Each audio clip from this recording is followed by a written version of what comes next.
Welcome, everyone, to the Calling All Platforms Tech Podcast. I am Landon. I will be hosting today. I'm here with Wes. Well, hello. And Caleb. Howdy, howdy. And we are going to cover all the things that happened this past week in tech. Today. All the things that happened today in tech. Mostly today. Was there a week before today? I don't think so. Honestly, not it really. Was today. It was really slow week Until for the today. most part until today. Yes. It was pretty slow, but there was some really big hype, I would say, about something that happened in Microsoft, which we'll talk about later. But I find it funny because maybe it was Apple that they're like, oh, we gotta do something with this thing. But I'll talk about it. Yeah. So, like we were saying, today, big news day. Today is the start of Apple's Worldwide Developer Conference. And so they had their big keynote talking about all things iOS, macOS, watchOS, and even MacBook and iMac. Yeah, hardware. Like quite a bit of hardware. Yeah. I mean, Which is good news. Yeah. it's always good news. And it's funny because there's so many people that sometimes will complain about these developer conferences. They didn't talk about anything good. They didn't talk about hardware. It's like, this is a developer conference. Right, It's yeah. mostly supposed to focus on software. Yep. And just every now and then they throw in some hardware to make the normal people, for lack of a better term, Yes. happy. Well, and then the one piece of hardware that they really put a lot of emphasis into and all the developers were cheering about is way more expensive than any consumer should ever be paying for a computer. Yeah. It's a really nice computer, but wow, that's money. They took Anyways, the Apple we'll talk about that. took the Apple approach and times it by 2. Actually divided it by 30% according to them, but we'll talk about that. We'll get to that. Without any starting number. So it's X divided by so we don't know what X is. That's the thing. Right. X to Apple could be X. a lot. I'll just give it to you. X is really big. X is big. Divided by anything, still big. X Guys, is their starship it's or still their big. Death Star that they're building. Yes. Yep. Anyways. I have Anyway. lots of things to say. Oh, we're excited. We'll get to that a little bit later. But first, we're going to start with some Google news. Like I said, kind of a slow week other than today, and today had nothing to do with Google. So, No. but we'll talk a little bit about what Google did this week. Let's just start off. Well, there was something today that Google did. They released the June security updates for Pixel and Nexus devices. So if you have one, go get that. I downloaded mine about an hour and a half ago, and it's good to go.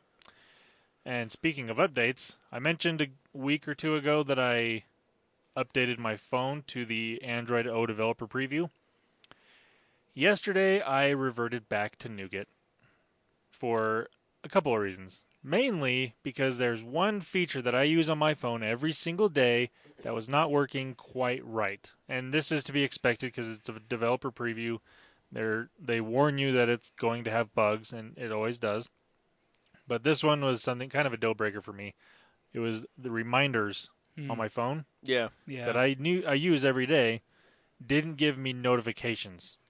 Ooh. They would show up in my Google Now stream like they normally would, but they did not actually like vibrate or ding or anything to actually remind me of what I needed to do, which kind of defeats the purpose of a reminder. Yeah. If I have to remember that I set the reminder for a certain time, it's like, why set a reminder? Exactly. Yep. So that was the biggest thing for me of why I went back to Android or to Nougat from O. But there's other little things that, kind of pushed me over the edge too. But it is nice to be back on a stable version of Android. It's a lot. It is noticeably smoother and faster and just easier to use in general. Yep. And I get my notifications again. Yay. Nice. We like There you notifications. go. I do miss some things, but they'll be coming with Right. Android O. Yep. So Obviously. They're coming. I only have to wait a little bit. I'll probably put the developer preview 3 on my phone. So Yeah. who knows? There you go. See how long I last May, before switching back again. 4 May I- hours. I'm guessing 4 hours. No, I'll keep it for a while. may I add on to that? Sure. So, also, if you all, 4 or 5 of us that are in the Windows Insider program, maybe 6, we'll see. Whether that's Xbox, whether that is whatever insider program of Windows you are in, Windows had prematurely released a version of the. Oh, I saw that. Yeah, so of that's in the insider program. So don't download that just yet if they ask you if you want to download it, because it was prematurely sent out there in the wild, and they didn't mean to. But I have not seen an update just yet to see if it's been corrected or not. So what I would say is just deny that if you are in the Insider program as of right now for that. And I know the Xbox has different rings, and I think this is actually ring 4 is what it said. So just a lot of bugs and unfinished things, and it could really destroy some things for your hardware. So just throwing that out there too. Since Speaking we were of talking denying updates, as Wes just was talking, he pointed at my laptop and it had a Windows update. Bing! Yeah. So I denied that one. Yeah. How funny if it would have just started. Oh, man. That would be typical Windows. Don't even joke. It happens. It's not cool. It's not cool. If you're in the middle of a competitive Overwatch match and your computer's all like, nope, updates now. And I'm like, what? You know what's weird? I'm hoping with game mode in the new version, in the creators update, that won't happen anymore. That's what I'm hoping. That if a game mode is on and I'm in a game, it'll be like, okay, no, Block we're not everything going else. to restart right now because he's playing a game. So the one thing That would be really nice. The one thing with that though that I've noticed, I'd be playing like Overwatch on the PC or Heroes of the Storm, we playing along, and all of a sudden it would just minimize the game. I play in full screen. Right. Just not full screen window, just the actual full screen. I'll be sitting there playing, all of a sudden it just boop, Brent comes down. I mean, the thing minimizes quick, and I'm like, what just happened? Yeah. I can bring it right back up, but Yeah. I'm like, what just caused that? Yeah. It's happened to me like once or twice. It's not like dominant, but there's times I'm like, why did this happen? Yep. But yeah. Anyway, so back to what I was saying. I grabbed the rope and got out of that rabbit hole. Anyway, if you are in the Insider program, do be careful about installing the most latest Insider program update because of that reason. Yeah. So, back to you. Now, two things I found kind of interesting that Google is working on. First thing is Google is going to start blocking ads in Chrome. Now, I say this, and you probably are thinking, wait, what? That's how Google makes all their money. Yes, but listen. Like 99%. Pretty much, yeah. 99.9% of They're their like money the is best made off of ads. advertising company in the world. Yep. Yeah. By a long shot. Now, what this means is they are joining. Let me find the actual term of this thing. It's the Coalition for Better Ads. So what this is going to do is they're going to be, and they're blocking also like Google AdSense ads. So their own ads that they send out to people, Right. or, that they provide other people to use. Okay. So what this is doing is just making it a better experience for the user. It's going to be getting rid of like those ads that when you get to a screen they just pop up and don't go away until you find the teeny tiny X that's randomly hidden somewhere in the picture. Hate those. Yeah, those ones, or the ones that automatically start playing video with sound. Yes. Those will be blocked. Or the stupid scrolling ones that you have to scroll 1,000 times to get past. Things like that. So just the mostly really annoying ads is what they're working on getting rid of. Yeah. Well, that's good. I mean, I've never actually really had much of a problem with Google's ads. Like the AdSense ads they're pretty restrained. They're there, you can see them, there's animations sometimes it's just text. But whatever the case, they're clearly delineated from the content and they don't bug me. That's fine. It's like the ads you're describing that pop up and cover up. And to me, anything that pops up on a web page and covers it up is malware. Yeah. That is malware. It doesn't matter whether or not it's an advertisement for your own newsletter website. I consider it malware. I stop going to your website. I block you. Like, that's my response to this kind of thing. It's very user hostile and it drives me nuts. So, yeah. And one of the nice things about this, I mean, obviously they're doing it with Chrome, so some of these ads could still come to you if you're using, say, Edge or Safari or, different browsers. But the benefit to them doing this on Chrome is Chrome takes up about 60% of internet traffic right now on the desktop and mobile for that matter. So if they're doing it on Chrome where most people are using, or most people use that as their browser, hopefully websites will just think, okay, since I can't do this on Chrome, I'll just make it so it doesn't do it anywhere. Yeah. And so it'll just make the internet in general better for users. Hopefully. That's actually really cool. Yeah. Well, and Apple's pushing really hard on that front with Safari as well. So, yeah. And actually Firefox has announced a whole bunch of things along those lines as well. So like that's it. That's like all of the web browsing traffic in the world covered Minus by the those 10 three people on Edge. Yeah, there's like 5 or 6 maybe. It makes me 1 out of 10. That's amazing. You are 1/10 of the user base for Edge. How does that make you feel? I don't know. This is a weird question. I don't know how I should feel about this. So no, that's actually really cool. I think the only time I've had a problem with an ad, oh my gosh, is on that Alto's Adventure though. Like, unfortunately, this isn't going to do anything for games. No, yeah, I understand that, but like to add to what Caleb was saying, like I haven't had that problem. Usually it's pretty good. I understand, obviously, like the YouTube ad. I'm like, okay, yeah, skip after 5 seconds or whatever, or you got to watch that 30-second one. But I think the only time that I get annoyed is when it's the same freaking ad. But yeah, to make it smarter, I like that a lot, because then, or even like we were talking about on a previous podcast, it was when the ads are interactive. Yeah, those ones are fun. Those are kind of fun. And this is going to be starting in early 2018 is what they're saying. So it's not going to be happening anytime too soon.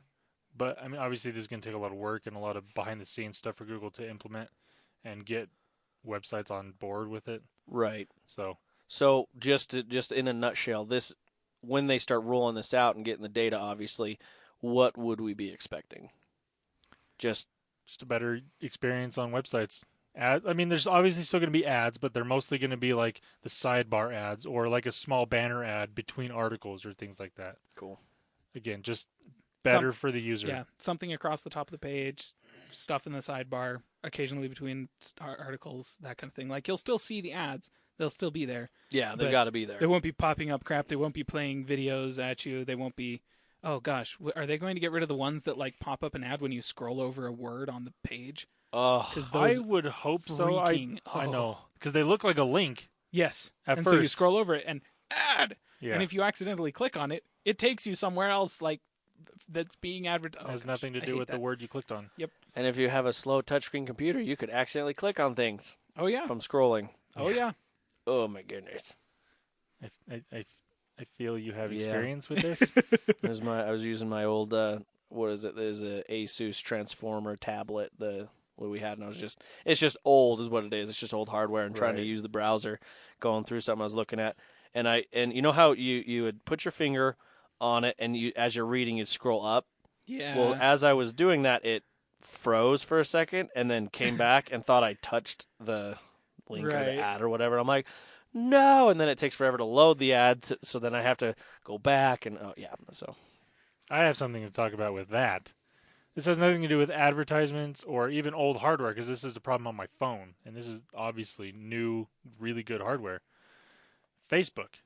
If I'm scrolling through comments on a post, even if I'm actually moving my finger along the screen, it thinks that I long pressed on it and wants me, and brings up the little pop-up menu to copy, select, or delete or whatever a comment. It's like, I didn't do that. Stop.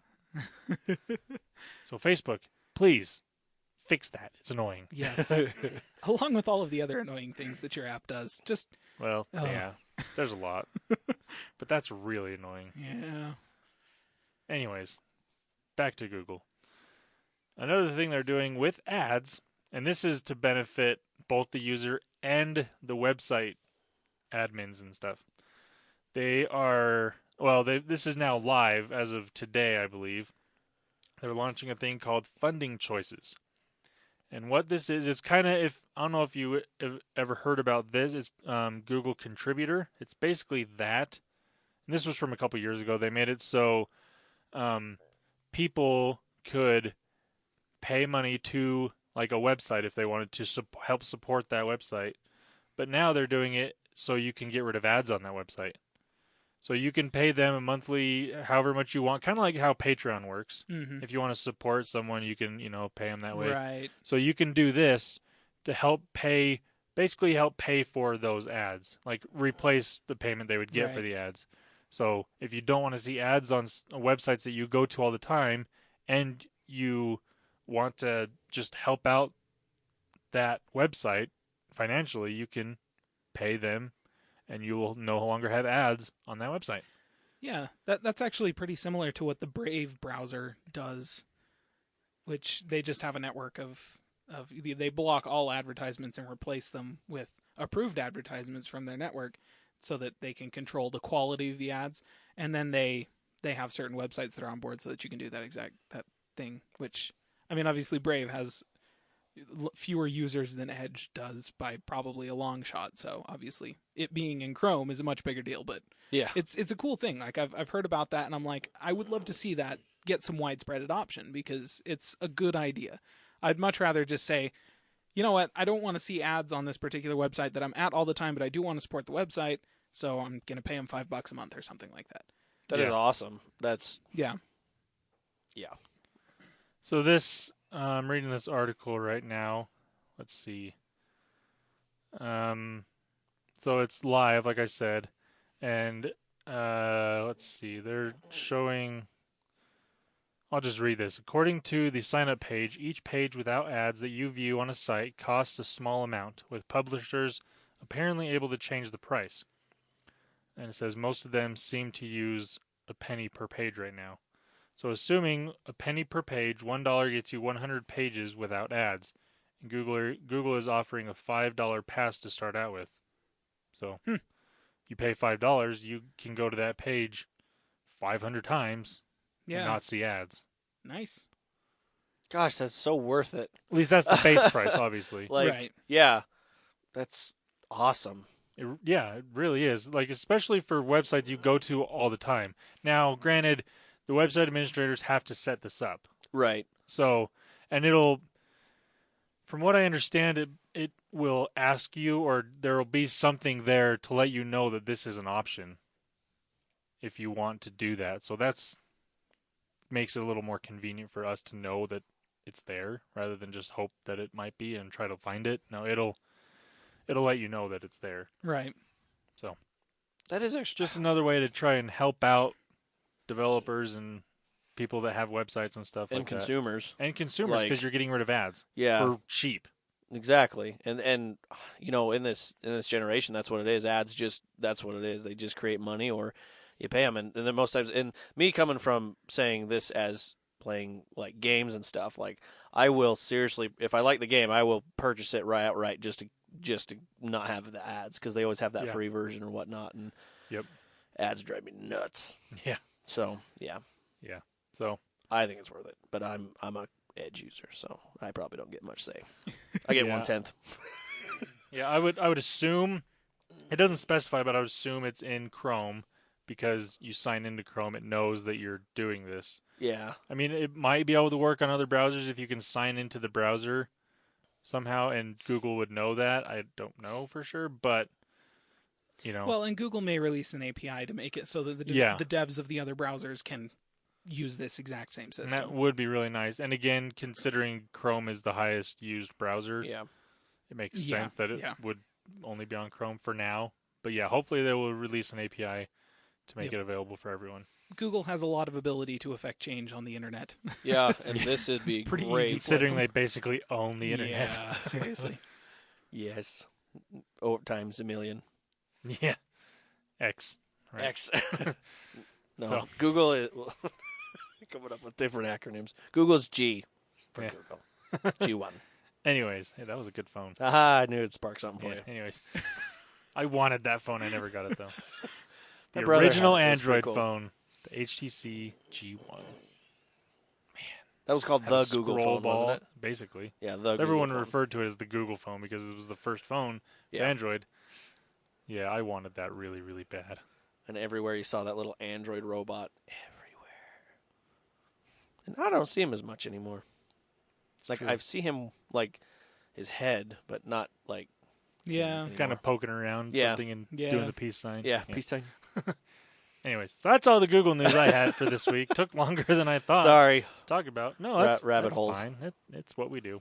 I must So- be talkative today. It makes sense. It's just who you are. And we It's not a accept bad that. thing. It's not a bad thing. It's like off of Little Nicky. This is who I am, and I accept that. Yep. Sorry. So on to talkative Wes now with some Windows news. Yay! I wish there was a lot more news, but hey, we'll start from here. So, as I was saying before at the beginning of the podcast, one of the big things that came to Windows 10 and Xbox One is the SoundCloud app. Heyo! They really played this up, guys, so I'm trying to help the hype here. I know. Oh, that's what Okay. the hype was. That was the biggest hype. Now, I find it odd because SoundCloud is basically going out of business. Oh, So I don't know. I find it odd that they would hype it up so much. they're hoping to tap into the new Well- user base of Windows. So well, it's- 20 people I'm thinking. that are I'm going to have thinking. the app. I'm thinking it's just app hype because if someone has For the Windows store, 10s, Right, it's, yes. hey, you can do it, and obviously Xbox One, they're like, hey, you know. I So, get it for that reason. And I know a lot of people that use SoundCloud. It's not a bad service. It's just they haven't done anything to make it better or make it more profitable for them. Yeah. So it's just kind of been on a steady decline for a while. Well, we'll see how this helps if it does at all. But hey, there you go. That was the big hype that All right. they really pushed that. And it's like, hey, SoundCloud. It's not as big as iTunes by all means, but I'm just saying. I think what it is there, like I said, it's just, hey, on Windows 10s, this is an approved app for you. And I what I've heard actually is a lot of younger people use SoundCloud. They don't like using iTunes or anything. Like most people, I thought was using Spotify. But I guess now that's too old, and now SoundCloud is in for the younger people. Which is funny because SoundCloud's been around a lot longer than I Spotify. know. Yeah. I think that there's this sense with SoundCloud because you can see the waveform of the music and you can click and comment that it's like it's closer to the artist and it's more personal and there's a social aspect there that's really closely integrated. Like I can see some things that are appealing about that, but like Landon said, SoundCloud hasn't really done anything to improve the service in a very long time, and I think that most people that use SoundCloud, myself included, use it are like, wow, these things are really cool, and then use it a bit more and go, wow, it doesn't have any of these features that every competing service has, and then goes, wow, the cool things do not make up for the stuff that is lacking, and then leave. Yeah. And I mean, That's pretty why- much exactly what I did. Yeah, when it first launched in 2012 or 13 or something like I that. don't whenever. remember. A while ago. Yeah, it really hasn't changed all that much. Yep. Since it Basically the first same. launched. So, I mean, it is a good service. I can see why, they would want to throw it out there because it's a recognizable name, it's a recognizable brand, and to be able to say, yes, you can use this app on these devices, Yeah. that makes sense. I can get that. It would have been cool if it would have been accompanied by like 10 other apps too, like, hey, SoundCloud and these other things too. Yeah, Awesome. yeah. But they got to hype what they can get, I guess. Yes, you do. And they got to. I That's mean, true. I think it's just. I'm glad. I hope this works out for them. I really do. I'm not going to be one to use Windows 10s that I know Yeah, of now. yeah, Like, there's nothing that's going to draw me to it. But so. Yep. Anyway, let's move on. I do have a little bit of gaming news, and so I'm assuming I'll go ahead and do that because we're going to probably have a lot of Apple Yes, news. do gaming now. Okay.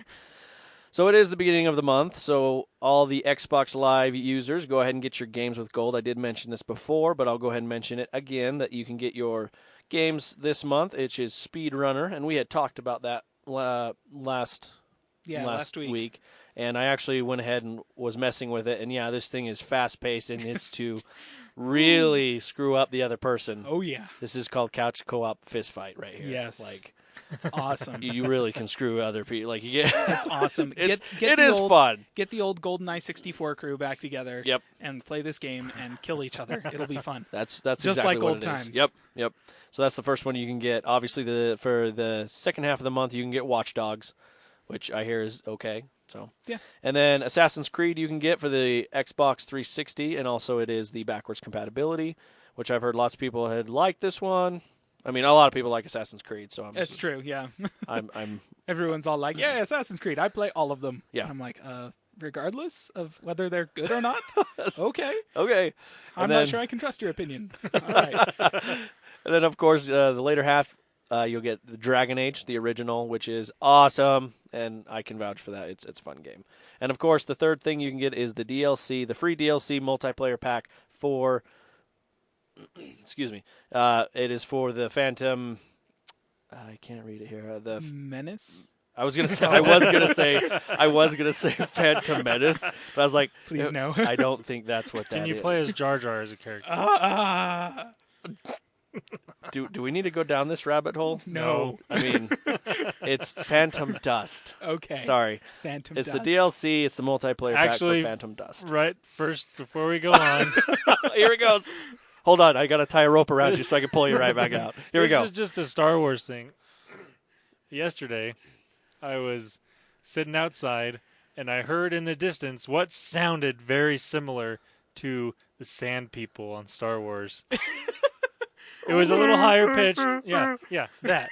It was a little higher pitched, but it sounded like it was exactly like spaces between sounds and everything. I was like, man, we must have sand people locally now. That is really awesome. Interesting. Yeah, you didn't hear there's a colony of them moved in up the canyon. It's Apparently. kind of weird, just cruising around on banthas and hitting people with gaffy sticks, I need to go find whatever. them. That is awesome. Yeah. Anyways, back to Windows gaming, whatever. Windows game. How do I come back from that? I mean, that's more interesting. Anyway, going back here. So we got more gaming news. If you are a Gears of War fan, you are going to get some, and own it, you're going to get some free DLC. All right. All right, an update here. It is called, guess what it's called?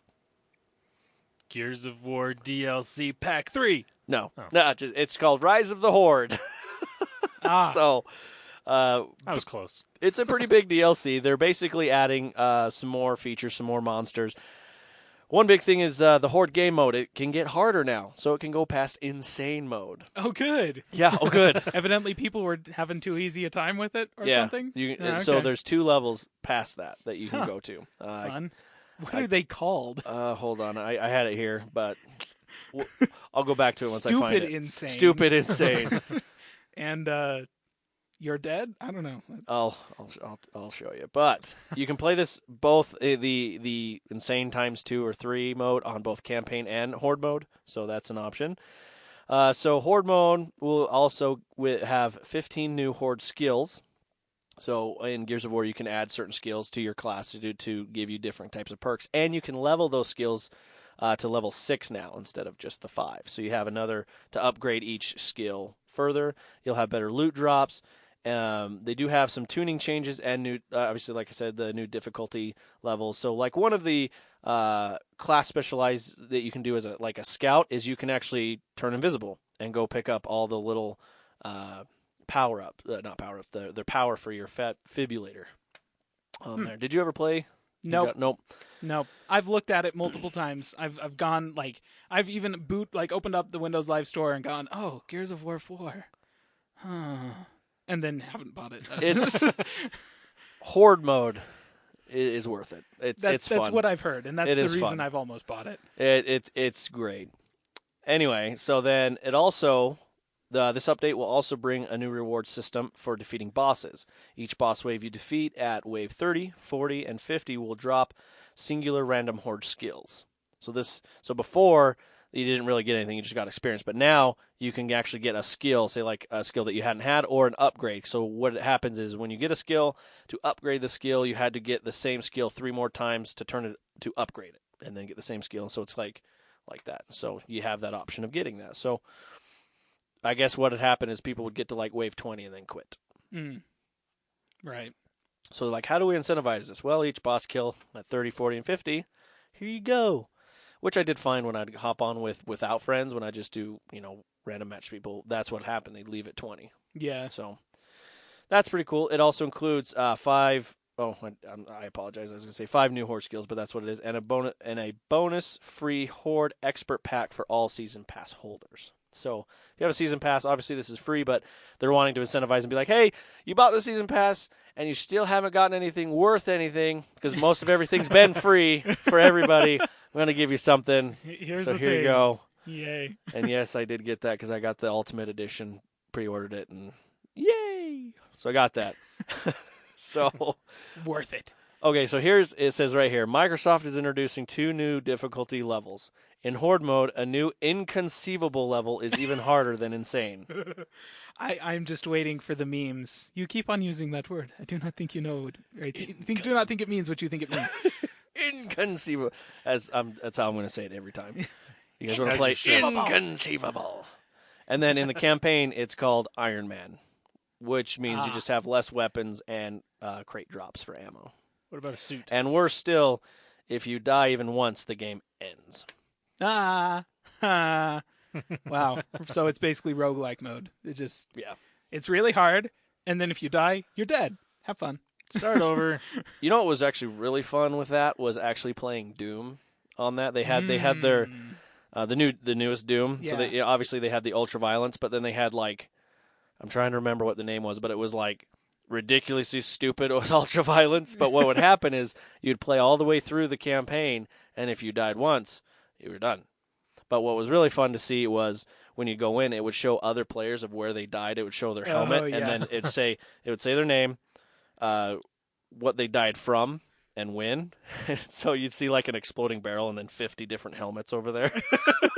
I'm like, I know where they died from. And it was hard. I mean, it was like 2 shots, you were dead. That seems like a really good way to distract you from avoiding whatever they died from. It's pretty nice because they're like, Yes. oh, there's a helmet. Okay, someone died from, oh, that's what it was. I can't even count the number of times I've seen somebody playing Dark Souls 3, which had a mechanic very similar in it. They'd be, they'd run up to, the spot where somebody had died, and they'd walk up to it, and you could enter a message, right? So you could leave a message for the person that came after you, and they'd read it, and it's all like, watch out for the, and then they'd hit it. It's all like, in the time it took them to read that message, they died. And it's that's just hilarious. awesome. Of course, I still think the best was the one that was right at the top of a ladder, and it was all like, be careful climbing down. And like every single person failed to grab onto the ladder and just fell to their death, which is evidently what happened to the first guy, but nobody could figure out how to get on the ladder. Anyways, this is why I do not play Dark Souls. Oh, yeah, I would get so frustrated. Like, I'm not one to sit there and curse at a game, but what I've seen of it, I'm like, yeah, I better not buy that. I won't have a screen. Yes. All right, anyway, so coming back to this. Now, Caleb here was thinking he wanted to buy Gears of War. But if you just want to try it and see what it's like there, Caleb, Hey. from June 9th to the 15th, anyone can download and play the full game for up to 10 hours during the time frame. What? Wow. Awesome. That's a good deal. So you can choose whether between campaign and multiplayer modes as desired. And new players will also receive special bonuses like guaranteed characters, weapon skins, and new horde mode skills to try. Well, okay. There you go. I'll give it a shot. There you go. Let me know. I'll hop on. We'll play. Open betas and free stuff. Like, you pretty much always get my attention with Yeah, this. free. That's, yeah. It's And then amazing. eventually they get his money. Sometimes. It took Battleborn a while to actually get my money, and then they got it via a Humble Bundle where I had to pay $15. And actually, they didn't get much of my money because I'm pretty sure I only left like $1 left over to For split them. between the Humble Bundle and the developers. So, sorry, Battleborn.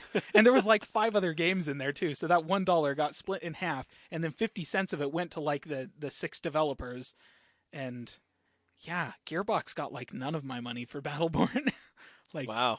maybe 10 cents or something like that. Well, they were aware of it. They're like, here, this key, Yes. we're not making money on. Well, and I'm sure it's one of those things where they were all like, well, we have a lot of in-app purchases. Maybe if we basically just give the game away, people will spend money in it, which evidently didn't happen because that game is even more of a ghost town now than it was when I bought it. So that's unfortunate. But anyways. Is that the one that Overwatch kind of destroyed? Yes. That's the one that their open beta was a week before Overwatch's open beta. Their release was like 2 weeks before Overwatch's release, but a week after Overwatch's open beta. So it was all like people played Battleborn's open beta, which was crazy. Like there was a ton of people playing it, and it was really good. Had a lot of fun. And then a couple of weeks later, it's all like, oh, that game's coming out in a week, but oh, Overwatch. Okay, I'll give that a try. That's and right. then played the Overwatch open beta, and I was all like, yeah, screw Battleborn. That's right. That's I am exactly buying Overwatch. Poor Battleborn. And so instead of spending money on Battleborn, which cost $60 instead of $40 for the entry level game, Yeah. I was all like, yeah, $40 and I get a better game. Heck yeah. And boy, Blizzard, you guys did that really well because they've made well over $100 off of me since then. And Oh yeah, well over. Not just you. This is a billions of dollar game. This game is really profitable for them. That is crazy. No, it's poor Battleborn. How horrible though. It's like, hey, we're gonna release our game, and then Blizzard's like, hey, we got a free demo of our game here. I know. It's the worst part of it is Gearbox had to know going into their open beta what the stakes were, because the Overwatch beta, like the closed beta, had been going for months, and it was enormously popular. Like on Twitch, the Overwatch closed beta had more viewers than most games did that were live and readily available. And poor Battleborn. They knew going in, like, holy crap, there's a good chance that this game is going to wipe the floor with us, because in development they both landed on the concept of easily recognizable large cadre of heroes that are colorful, fun art style, and kind of a really easy, approachable gameplay. And it's a shooter. And that's basically both games.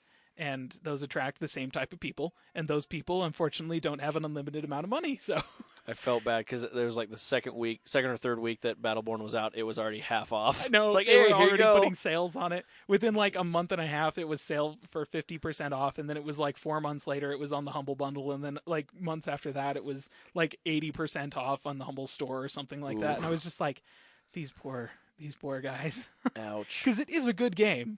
It is. It's just not as good as Overwatch. True. Now, saying that, how do you think other publishers feel that now Rockstar has pushed the release date for Red Dead Redemption 2 from this Christmas to next year? How awesome do they feel? I'm going to say, I will tell you how awesome the Volition feels with Agents of Mayhem. Oh, because that's going to be, I mean, it's not exactly the same kind of thing, and Agents of Mayhem is even more ridiculous than the Saints Row series was. Right. So they're kind of pushing themselves away from Rockstar's games, but at the same time, you know, it's a third-person open-world action game that's going to attract the same kinds of people. And the fact that, you know, they're looking at, oh gosh, Red Dead 2 isn't coming out for like, okay, good. Yeah, like, this is thank good you. news for us. Because that first game was so amazingly popular that, like, it still is. RDR2 is going to be huge. So what they did cool. to release the Xbox backwards compatibility for Red Dead 1 is they just took the PC version and brought it over. Because when I reloaded it, I'm like, this is way more beautiful than I can remember on the 360. And just going through it, I'm just like, oh, this is amazing. Yep. Just riding the horse in that game and just going along and listening and hearing the Western music or whatever, and I'm just like, oh, this is so awesome. Sorry. I went too far. Anyway, I'm done with the gaming news. Okay. And now we're done with the podcast. Yeah. Hey, wait a sec. Don't. I have notes. Okay, fine. On lots of notes. I have You notes, showed us yes. those notes, and there's a lot. Oh, yeah. Now on to Worldwide Developer Conference keynote. Okay, first, I just wanted to mention Overwatch. Talking of Overwatch. Well, let's do this. New map got released last week. It's on the PTR. It's on the moon, and it's freaking awesome. Like, I played it, and I've played the Zero G mode that they released next to it in the arcade mode. Both of them, great fun. Zero G is just stupid. It breaks the game in really hilarious ways. So that's never going to be like a serious thing. It's just fun. That's awesome. But the moon map is actually, it's a blast. Like, I love that map. It's huge. Do you get a moon buggy? No. Will it? It'll be out tomorrow, won't it? It might be. There's actually rumor too that we're going to get a new hero tomorrow that is affiliated with the moon map in some way. So one of the other apes. And we talked a little bit about who that might be. So there's still a good chance that he's going to come out tomorrow on the PTR. I would expect both him and the map to hit the regular servers at the same time. Yeah. But there's a chance we'll also be getting a new animated short to go along with him and kind of explain how the moon base ended up the way it is, and advancing the story in the Overwatch universe. So I didn't realize that there was other apes. Obviously, there's other monkeys and stuff, but I didn't realize. Yeah, so Winston was just one of like 7 or 8 different apes up there that were having experiments done on them to increase their intelligence and stuff like that. He bonded with one of the scientists and came out of it okay, the rest of them evidently went crazy and I think killed the other scientists. Like, jettisoned them into space. Oh, so it's an actual map for players to play against each other, not versus AI. Right. No, Okay. it's a capture point, so it's got the two capture points. Okay. So attack and defend, kind of like Hanamura and maps like that. It's a lot bigger. They've got really wide open sight lines, especially around the first area, the first point, and so really favors snipers there. They actually do have a ton of flanking routes where you can get from one side of the map to the other without going through any major thoroughfares. So you can flank the snipers as long as you know where these are. Some of them actually go outside the base. And when you're outside of the base, then it's moon gravity instead of Earth norm gravity. Geez. So out there, you get just a couple of areas where you get very limited, like this is the moon, and you're hopping around and like jumping really high and stuff. And Junkrat, like you hit the skybox when you jump off of his his little thing. It's hilarious.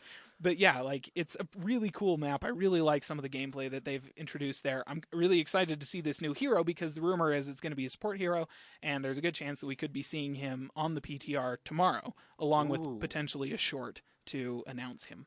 So keep your eyes on Blizzard's Overwatch social media channels and their YouTube channel if you want to see it, because, if he gets released tomorrow, there will be videos about it. There will be probably some kind of a short, and then there will be a developer update from Jeff Kaplan. So if you're interested, keep your eyes on that. Those Is spaces. awesome.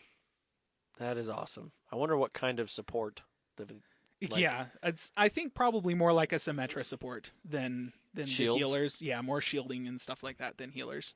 But just the way Winston is, because he's got that mobile yeah, shield. Kind of. It'd be kind of like that, except more stationary shields, I expect, because support as opposed to tank. Well, and it's supposed to be a smaller monkey, so instead of a big ape, like Winston is just a smaller monkey. So, anyways, we could go down that. We for a while. We could go on there for a while, but I'm cutting it off there because Worldwide Developer Conference. I'm not sure if I mentioned that, but that happened today. That happened. Nobody wants to know about that. And fair listener, I promise, I'm going to try and keep this short. I have my notes grouped in such a way that I have planned how I'm going to be reading through my notes without allowing interruption. And then we have break points to talk through things. I'm very organized today. I'm quite proud of myself. He literally told us to turn our mics off when he does this. It's like, shut up. No. Well, that's not going to happen. Good luck getting us to those break points before we talk. If there's one skill I bring to the table, it is talking really fast. Okay, anyways. That's a fact. Worldwide Developer Conference. This year, I just want to... So going into this developer conference, I watched the live stream. Had a really great time watching it. This year was not in the Moscone Center, as it has been for the past several of years. It was back in San Jose. Anyways, new place. But evidently, they've had WWDCs there before, just before my time. The center, the hall that they were in, was much larger than the hall at the Moscone Center. Quite. That's a another lot reason bigger. they did it there. Right. They did it there last year too. No, or did they not? No, they did in the Moscone Center last year. Did they do another keynote at this place this past year? I might thought they have. switched. They were saying coming back to this place because I think it was the iPhone event. Yeah, it was the iPhone event. They did that at the one where they introduced the Mac back in '84. Yeah. So I can't remember and if they did that was here, this one or if it was a different one. But and they can't do remember. it there because they can fit more people and yes, and it was much larger, but they filled it up. They had some crowd shots and it was packed. So the word beforehand was that we were supposed to expect it to be longer than 2 hours. And when you are told that a keynote is going to be longer than 2 hours, you think one of two things. Either they have a whole lot of crap to talk about, or this is going to be really dull. It was the first of those two options, just in case you were wondering. The live stream was not quite live. I noticed that I was about 5 minutes behind. The opening video for this, they always do fun little opening videos for the Worldwide Developer Conference that they just they don't announce anything. They just play the video, and this is the beginning of the conference. The one for this one was amazing. I'd urge everyone to go look it up. I'm sure it's on YouTube by now. And Tim came out and was basically we'd like to welcome you all here. We're really happy to be in this great place. We have a whole lot of stuff to talk about, so I'm going to dispense with the updates. Apple is doing great. Now I'm going to turn the time over to, and that was it. Wow. That was it. That never happens. Yeah, normally he spends 15 to 20 minutes talking about the current state of Apple before getting into any actual announcements, and literally all he said was, Apple's doing great, and then moved on. I don't think he needs to, because, They've got billions of dollars. And we just had the earnings call like a couple of weeks ago, and he doesn't ever need to say that stuff though. Is the thing, like he really doesn't. That's a sign immediately that there's a lot of crap about to be announced. Yes, so much stuff. So that was a really good start, really encouraging to me, and I was super excited for that. And then Tim went right on and jumped into tvOS himself.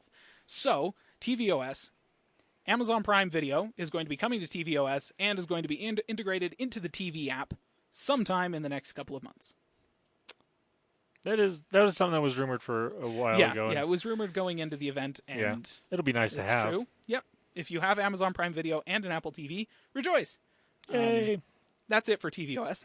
Anyway, that was literally it. Tim said that, and he's all like, now to talk about another of our operating systems, here's so-and-so, and brought on somebody to talk about watchOS. And so he said that later this year, we have a lot more to talk about where tvOS is regarding tvOS. So I assume we're probably getting an updated Apple TV sometime this year.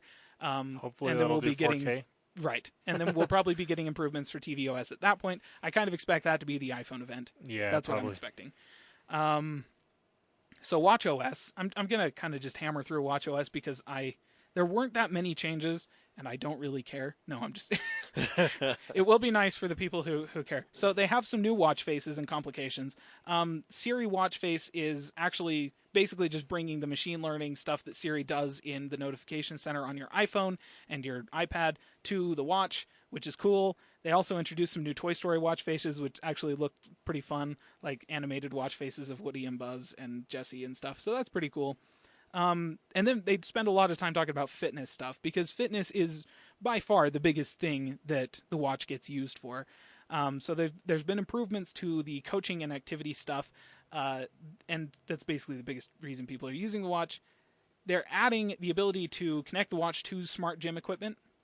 And a lot of gym equipment already has the ability to do this, and so it's actually just a software update. Like, you just kind of hold your watch up to your treadmill, and it'll connect so that it's using the data being gathered by the watch and the data being gathered by the treadmill, both of them at the same time, so that you get the most complete picture of how your workout is going.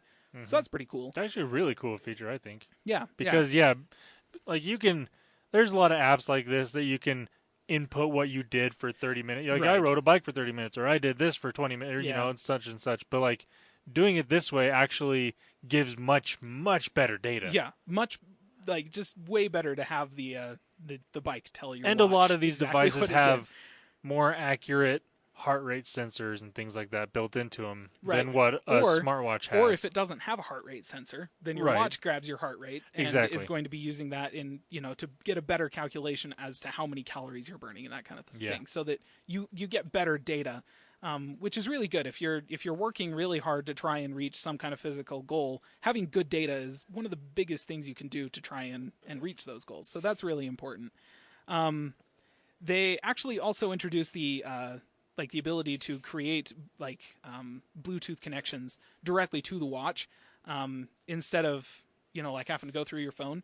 So that if you have other Bluetooth fitness accessories like a glucose monitor or something, like they used specifically a sensor that you put on a tennis racket that's going to measure your swing and that kind of thing, you can connect those directly to the watch, so you don't have to have your phone on you to use those things while you're using the watch. That's actually pretty cool. Yeah. I'm kind of surprised this wasn't something available previously. I know. I would imagine, now I don't know if this is something that, Android Wear does. I think it would, because most Android Wear devices, they've advertised specifically you can connect Bluetooth headphones to your watch. Right. So I would imagine you could do something similar with it. You've been able to connect Bluetooth headphones to your Apple Watch since day one, but not any other accessories. Oh, so maybe not. It's kind of weird. It's kind of weird that you wouldn't be able to. But you can now, and it's really nice. It's good. And that was actually the thing that got the biggest cheer from the devs in the audience. Yeah, that makes sense. At this. So a couple of other things. They redesigned the Music app and the News app. They're adding the News app. So both of those will be there. For those of you that are thinking, News app on a watch? That thing's got a 1-inch screen. Like what?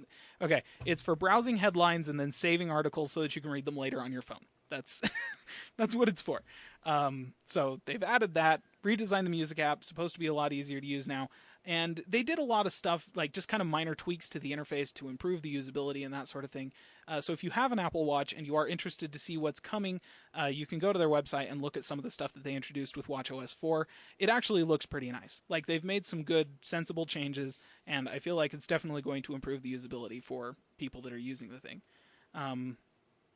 Okay, so that's watchOS. Whew. There are so many bigger fish to fry coming up. Okay, so the next thing is macOS. Tim introduced it by saying that this is something that is really central to Apple, and I actually believe him now. Following this event, I didn't beforehand, but okay, you can make a case. So Craig Federighi is by far the best presenter at Apple right now. Yes. Aside from Steve, he's the best presenter ever at Apple. Oh, easy. And he's the only one that can make entertaining information, or can make really dull information sound entertaining. Now, he's the only one there. Actually, no. The guy they had talking about the hardware for the Macs he was pretty good too. But yeah, so Craig Federighi came out to talk about macOS. I love WWDC because of Air Force One. It's hilarious. So they introduced the new version of macOS. The current version of macOS is called Sierra. So the next version is kind of it's a talk on Apple's TikTok cycle of OS updates, meaning that as opposed to some kind of major like new appearance or major new feature additions, they're just improving things. They're focusing on the technological underpinnings of the operating system, the stuff that developers care about. So as such, as with Yosemite and then El Capitan, which is a mountain inside of Yosemite, they went from Sierra to High Sierra. Yeah. Which is not a joke. He actually even made a fully baked joke. Oh, he's done that every single... Yeah. Well, ever since they started with macOS, he's joked about doing some sort of marijuana update to macOS. Which is why I thought for sure when he announced High Sierra it was going to be a joke, because he's done that before. Yeah. Where he's all like, yes, our crack team of marketers came back from their road trip and they said, this is going to be our name. And everyone laughs and he's like, but we said that was stupid and so it's actually going to be this. But no, it's actually going to be called High Sierra. Yeah. So I'm sure that has a dual meaning and it's totally intentional. And it is fantastic. Yes, I'm quite happy. New pictures, new wallpapers coming with it, of course. The pictures they were showing off looked very nice. So Safari, they started off with Safari. They're now claiming, like straight up, world's fastest high-speed, or desktop browser. World's highest speed, fastest. Anyways, they're claiming it's really fast. And they're saying by like every benchmark that they could for every other browser on both Mac OS and Windows. So... they didn't test Linux, so if there's some of you out there that are really gung-ho about the speed of Conqueror, I guess. Jeez, I don't know how many browsers are actually Linux only. Best of luck to you. Yeah. So, new features that Safari actually added this time. Tracking, so autoplay blocking. So, a couple of years ago, they added a feature to Safari where if audio or video started autoplaying when you loaded a page, it gave you a little button that you could click on to mute it, which was great. And I was like, oh, this is the best feature ever. So this actually just stops those things from playing to begin with. Which is awesome. And if you want them to play, you can click on them and they'll play. But if you don't want them to play, then they just never play. And like that saves battery, that prevents you from having sound suddenly blaring out of your laptop while you're in the middle of class, which I'm sure has never happened to anyone. No. So like that's really great. And thank you. So the other thing that they added, and this is Apple, they really make a big show of privacy and all that stuff. So browsers have for quite a while had the ability to request that sites not track you. Like that was a setting you could turn on. Your browser would tell any site you loaded, any cookies and stuff like that, please don't track me. That didn't actually enforce anything. They could still totally track you all over the web, which is why if you go to Amazon and do some shopping, you're seeing Amazon ads for the things you were shopping for the rest of time. I don't feel passionate about this at all. No, you don't. So Apple has integrated into Safari a feature that is going to stop tracking. It's going to identify the stuff that is tracking you, and then it's going to cut it off at the knees and just like kill it. And that is awesome. Yes.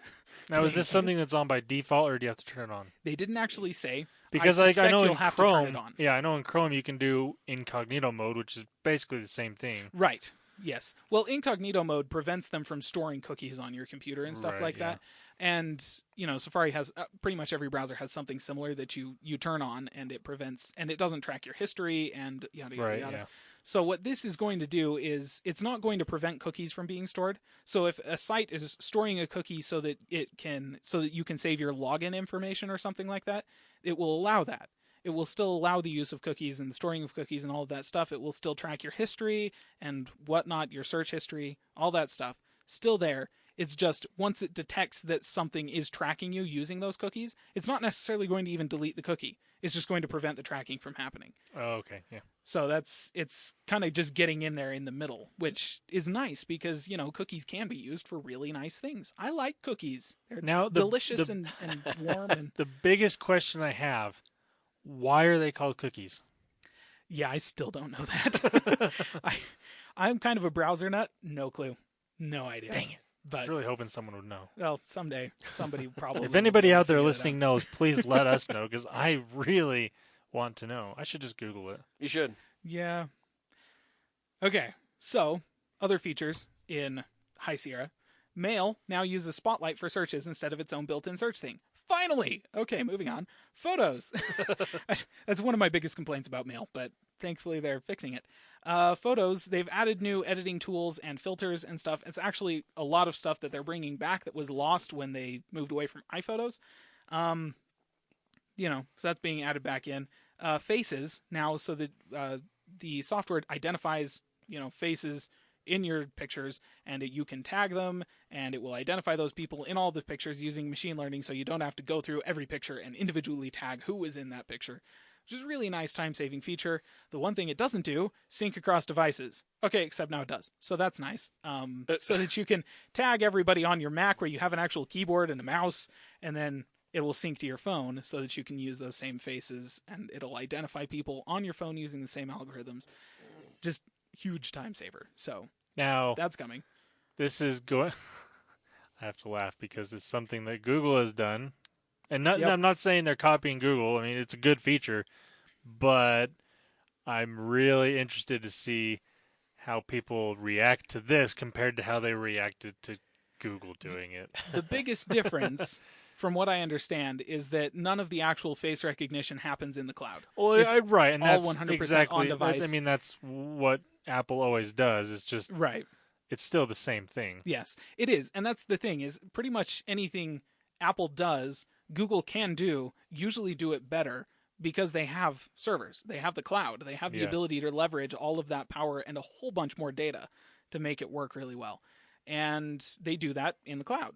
And if you're not comfortable with your data being in the cloud, then you can't leverage those features. So it's actually really nice that that stuff is possible on device. True, yeah. And that Apple can bring that down to the device, and so that the only thing that's being transferred is basically just this is what this person looks like, and it's just sending it via encrypted end-to-end encryption. They were really big about end-to-end encryption on everything, and send it from one device to the other. Once it's on the other device, then there's really not going to be like regular data traveling back and forth between the two, and none of the processing actually happens in the cloud. So yeah, they made a big deal about that. They also made a big deal about third-party print services. You can now print to a lot of them directly from the projects in the Photos app, which is cool and something you can do with a lot of other services. But I guess that means if you want to print to a Shutterfly photo book or something like that, you don't have to download the Shutterfly app. So That's kind of cool. Cool. okay. Less All right. steps makes it nice. Yes. And much more user-friendly. Yeah, I'm all for that. Okay. So the next thing that they talked about a bunch was data. How the data is being handled. And most of our listeners, you do not care about this, but put it short, they are replacing the HFS with the APFS. That is the new default file system as of High Sierra. Updating to High Sierra will update your file system. And so this is a file system that has been designed from the ground up to scale widely from devices with a very small amount of storage to a very large amount of storage, and with SSDs and really fast storage in mind. So it's going to be faster. They had a demo actually where they were just duplicating files on the hard drive, and they had like 20 gigs or something of videos selected, and they're all like duplicate, and they all just duplicate right there in the same folder. it takes a few seconds, like 15 seconds or something like that. It's not terrible. Doing it with the APFS is virtually instantaneous. So I don't know what the APFS is doing differently than the HFS in that regard, but it's taking advantage of SSD technology in a way that the old file system was not, and it was just a lot faster. So, you'll be able to expect some speed increases in, stuff like file transfers on internal drives and saving and loading files and that kind of thing. So that's cool, and that's basically all that anyone really cares about. Yep. So we'll move on. That's cool. Faster, better. This is the kind of thing that nobody else really makes a big deal about. Like, we're changing our file system, which is, I don't know. Okay, cool. Dope. I wonder when, Windows decided to go from FAT32 to exFAT. Like, if they decided, yes, we're going to make a big deal about this file system change, or if they just did it and like nobody even noticed until they're all like, holy crap, I can save files that are bigger than 4 gigs now. Yeah. Like, I don't know. Okay. Video, they made some improvements to video. So now instead of everything built in being wrapped around the H.264 standard, it's now wrapped around H.265, which is kind of like it's an encoder standard that is built with 4K, very high resolution video in mind. So they've got encoder support and hardware acceleration for that video type built in, which means that it's going to reduce the load on your processor when you're dealing with that kind of high-resolution video. Cool. Which, should aid in, like, 4K video playback and stuff like that, high dynamic range video playback. So, yeah, it's nice. I'm not sure that there was necessarily a problem before. Like, it might actually make it so that some computers with slightly older hardware will be able to handle 4K video better than if they didn't make this change. So there's a chance they could see some improvements there. This is more a developer announcement, but yeah, if you play 4K video on your Mac, cool. It might work marginally better now, I guess. I don't know. Okay, but the big thing, oh my gosh, this big thing. Graphics. Okay, so they introduced a new version of Metal, which is Apple's proprietary graphics API. It's very similar to DirectX, except it's for the Mac instead of Windows. So there's a new version of it. They moved all of their system animations over to Metal, which in a fairly animation-heavy operating system like Mac OS is actually probably going to make the OS run quite a bit better on older hardware. So if you've got an older computer and you're going to be getting that, so that's that's me. Hi. I'm actually really kind of looking forward to that. And this is the one. They introduced support for external GPUs via Metal, meaning that you no longer have to hack your operating system in order to plug in a GPU in an external enclosure via Thunderbolt 3, which is like, that was on my freaking wish list at the beginning of the year for things Apple was going to do with support for EG. Anyways, really excited about that. So that means that I can buy a computer that doesn't have a discrete GPU built in, and I can still get discrete GPU power just by plugging one in. And that's going to make it easier for me to spread the cost of the computer over more time. It's going to make it easier for me to upgrade my graphics card regularly, stuff like that. Like, it actually turns the, like Mac laptops, the cheap ones, into viable gaming machines, which... That's awesome. That's so rare. No, it is. It's so rare for You're Macs. just extending that life. Yes. Tenfold there. Yep. It's fantastic. Because, graphics, they have been making leapfrog improvements year over year for the past, decade. Graphics have been improving like crazy. Processors? Not so much, especially lately. Like, the latest processor updates are just like, okay, I guess, but whatever.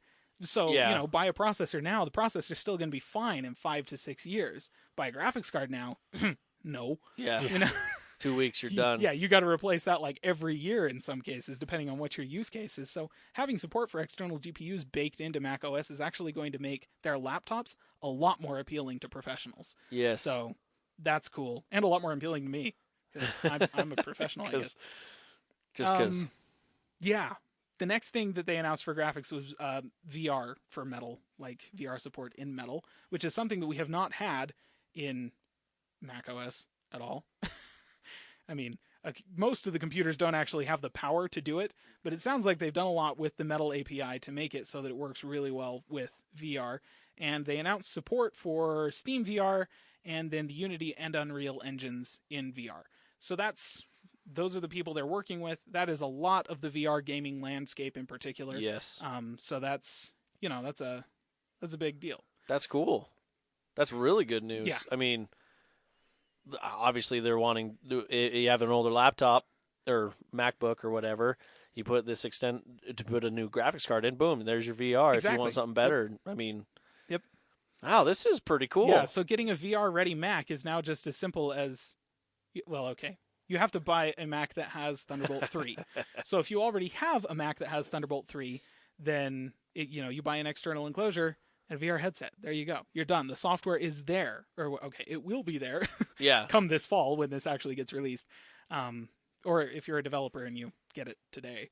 But yeah, so that was cool. It was really cool that they announced it. It was especially cool when they did a demo with it later on in the event. We'll get to that in a minute. But then, last thing about High Sierra is the support for for the computers that get it. Every computer that got Sierra will get High Sierra. Nice. Perfect cool. compatibility. So, yes. That means me. I have at least one more year of life in my laptop. It's like Christmas for you, isn't it? Yeah, seriously. Okay. And actually, another thing about the external graphics, because I wanted to mention this, I have a Thunderbolt port on my laptop. It was the first MacBook Pro that had a Thunderbolt port on it. It's Thunderbolt 1. It's not very fast. But I'm actually really hoping that their support for external graphics will roll back to Thunderbolt 1 as well, so that I could get an enclosure that's compatible with Thunderbolt 1 and still use the laptop I've got for another couple of years with an updated graphics card. Nah, you're going to need to buy a new laptop. You know what? That's okay, because they announced some laptops. Yes, they did. Oh, good times. So, right after the Mac OS event thing, they brought out a guy to talk about the hardware for Mac hardware. Okay, so we're going to talk about iMacs first. Okay. I'm going to read a list of things that are upgrades that have been made to the iMacs, and then we'll talk afterwards. Okay. Okay, so iMac, they've upgraded the display. It is brighter, has more colors. CPU has been upgraded to Kaby Lake. RAM, for the 21-inch iMac, they're upgrading the maximum amount of RAM to 32 gigabytes. For the 27, the max is now 64. Fusion drives are now standard on the higher-end Macs, meaning the 4K and the 5K iMacs. And the SSDs that you can get are now faster, and you can get up to 2 terabytes of SSD space in there. They have added 2 Thunderbolt 3 ports onto the back. Every model gets updated graphics.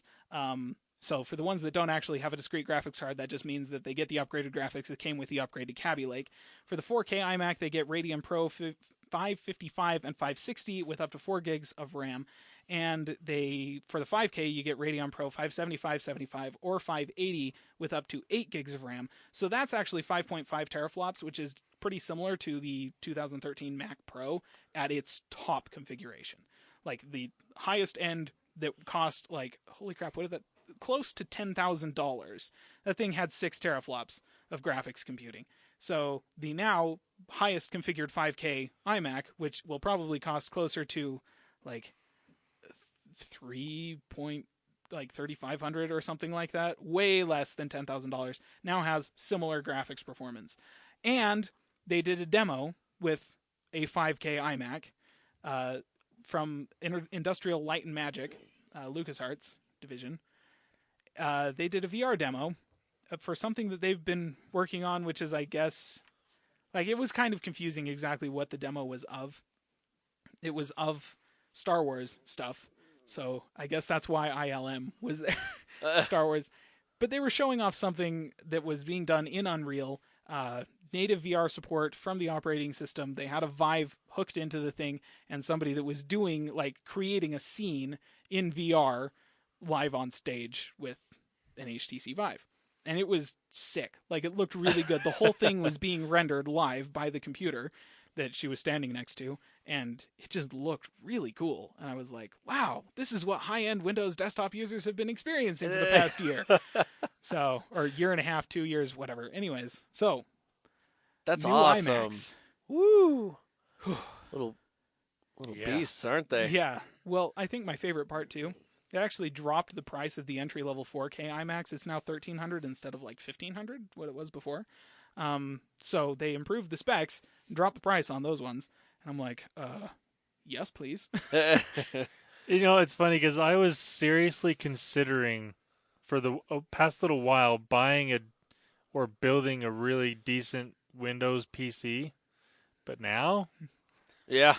it's making it a lot more difficult to Yeah. consider that and not just getting a new iMac. Yep. It is true. I mean, it's the kind of thing where, like, I could build a PC that would have the same specs as the entry-level 4K iMac so that thing starts at $1,300. I could probably build a PC that would beat that for like $800 to $900, somewhere in there. But it's got a big old case, does not come with a monitor. If you want Like, a 4K monitor, at all. you're looking at spending Yes. $900 just for On that. top of that. And so the fact that it's a $700 to $800 computer that comes with a $900 monitor, okay, $1,300 is a pretty freaking good deal for that. So, Guys, it's so great to be a consumer right now. Oh, Yeah. I know, it's amazing. Finally. Because you get really, Finally. really good options from everyone yes. Yep. So, that's at awesome. decent prices. Yeah. I was blown away by the iMacs. I was like I was just sitting there. I was just like, we've got a 2007 era 24-inch iMac sitting on a table at home that, it needs to be replaced. Yeah, for sure, totally. Totally. We got to get a new one. Like, the best part of it No is more thought into it. right, exactly. The best part of it is, so the entry-level 21-inch iMac does not have a 4K display. That's the one does not have a discrete graphics card. Just uses the integrated Intel graphics. They're Iris Pro graphics, so they're pretty good for integrated graphics. And it's got a Kaby Lake processor. Comes with an i5 standard. I think like a 2.6 gigahertz i5 with turbo boost up to like 3.2 or something like that. So not a bad processor, not bad integrated graphics, perfect for most home users, way more than most home users actually need. That one also got 2 Thunderbolt 3 ports on it, along with the rest of them. This coming immediately after the announcement that Metal now supports external GPUs natively, and I'm sitting there like, well, frick. If I don't actually care about having a 4K monitor, I'm okay with a 1080p monitor, then I'll buy that one, plug an external graphics card into it, and then I can use the external graphics card to boost the internal screen's performance, or buy another 4K monitor and plug that into the external graphics card. Like, there are options here, and that is so unusual for Apple. Like, I was going to say, that's usually it's like you buy this or nothing. right, yeah. Now it's like, here's a bunch of options and Yeah. you figure, wow, They're like, That's actually, awesome. like, there are options, and I'm kind of blown away. Now, how is this going to work with your 6-monitor setup? external Actually- graphics cards. 5 of them. 5 of them. Well, okay, so let's think about that. I could plug 2 of them into the Thunderbolt ports, and there's 4 USB 3 ports on the thing, just standard USB-A, and the monitors that I have on that setup are actually small enough resolution, like low enough resolution, that I would be able to power them using one of those external USB 3 graphics cards. So I could buy 4 of those for like $30 a pop, plug them into there, drive There you all go. 6 monitors with one machine. Very nice. I have a question. Does this at all, or did they hint at or say anything about actually slying or crossfiring cards? No, they didn't say anything about it. I would be surprised if it's not supported by Apple, but I would also be surprised if somebody doesn't release a high-end enclosure that comes with that functionality built into the board in the enclosure. Yeah. Because how those enclosures work is they basically have a miniature motherboard in them Yep. that connects to the computer via Thunderbolt. And so if they put Crossfire support on that board, then, all Apple sees is, holy crap, tons of power, and Yep. runs with it. So it could be done. Just wondering. It would be really expensive enclosure, but it could be done. But hey, okay. Right, yeah, it's like if you're okay with the expensive enclosure, like if you need it, you might actually have options for that. Like, holy crap, options! What a novel concept. Now, before we go on, I Oh, want okay. to mention, every time we talk about Thunderbolt or Thunderbolt 3, these are USB-C ports Yes. that just take advantage of the Thunderbolt 3, which, Right. duh. But just to let everyone know, Yes. which is awesome because future-proof Yes, exactly. for Like, a long time. This is the port of the future, Yeah. Like, as long as we've had USB-A, that's probably how long we'll have USB-C. So, Come on, Microsoft. I've got USB-C I on my wasn't gonna say Microsoft anything. phone. On your phone Yeah, I know. I'll just leave it at that. that 10 people have. Maybe 10? that's why they don't think USB-C is oh, that's viable true. yet, because it's on their phone. They They're didn't like- sell. We put it on the phone, but nobody just- bought it, so... No, I think it's more just they don't want to put it in to have other OEMs do it. Just Here, you do it. Yeah, I get that. Just but use at our the same software. time, it's like for people like you that want I to buy the know. Surface products, Yeah, it makes it. I know. it's a disservice. Yeah. It's a bit of a disservice. Anyways, back to Apple. But Let's go back. okay, Let's moving stop on to dissing on Microsoft. MacBooks. For now. For now. So going back to MacBooks, they did a few updates to the MacBook line that were actually kind of, I would like watched it and I was all like, oh, those are nice. I'm probably still not really going to pay that much attention to it. And then they got to the very end and dropped like one bombshell that I was like, yes. And then didn't actually mention another bombshell that I was like, what? So you'll get to experience those reactions in just a minute again. So excited. They updated the CPUs to Kaby Lake across all their laptops, which, is great. And introduced faster graphics along with the update to Kaby Lake for those devices that didn't have an integrated graphics card. They did not update the graphics that have discrete graphics cards. I think the main reason for that is because the graphics available haven't really changed that much since those graphics cards were put in there. The way I heard it described was that if you've got a 400 series Radeon card and there's no reason to update to the 500 series Radeon card. If you've got like an R9 or something like that, then the 500 is a great upgrade. But like 400 to 500, there's really not that much improvement. So the discrete graphics didn't get a boost, but the integrated graphics got a boost because of the upgrade to the CPU. Right. And they actually did bump the clock speed on the MacBook Air, which has been out of production basically since 2013. Yeah. So, Yay? okay. I mean, if you're gonna buy a MacBook Air, it's still they still sell really well because it's cheap. It's sub $1,000 technically. If you buy it on sale, you can actually usually get it for like between $700 and $800, which is by far the cheapest laptop that Apple sells. So that's a good option for people. It now has a slightly faster processor. I don't think they actually upgraded the processor itself. They just bumped the clock speed a little bit. So a little bit more performance. That's nice. Okay, thanks.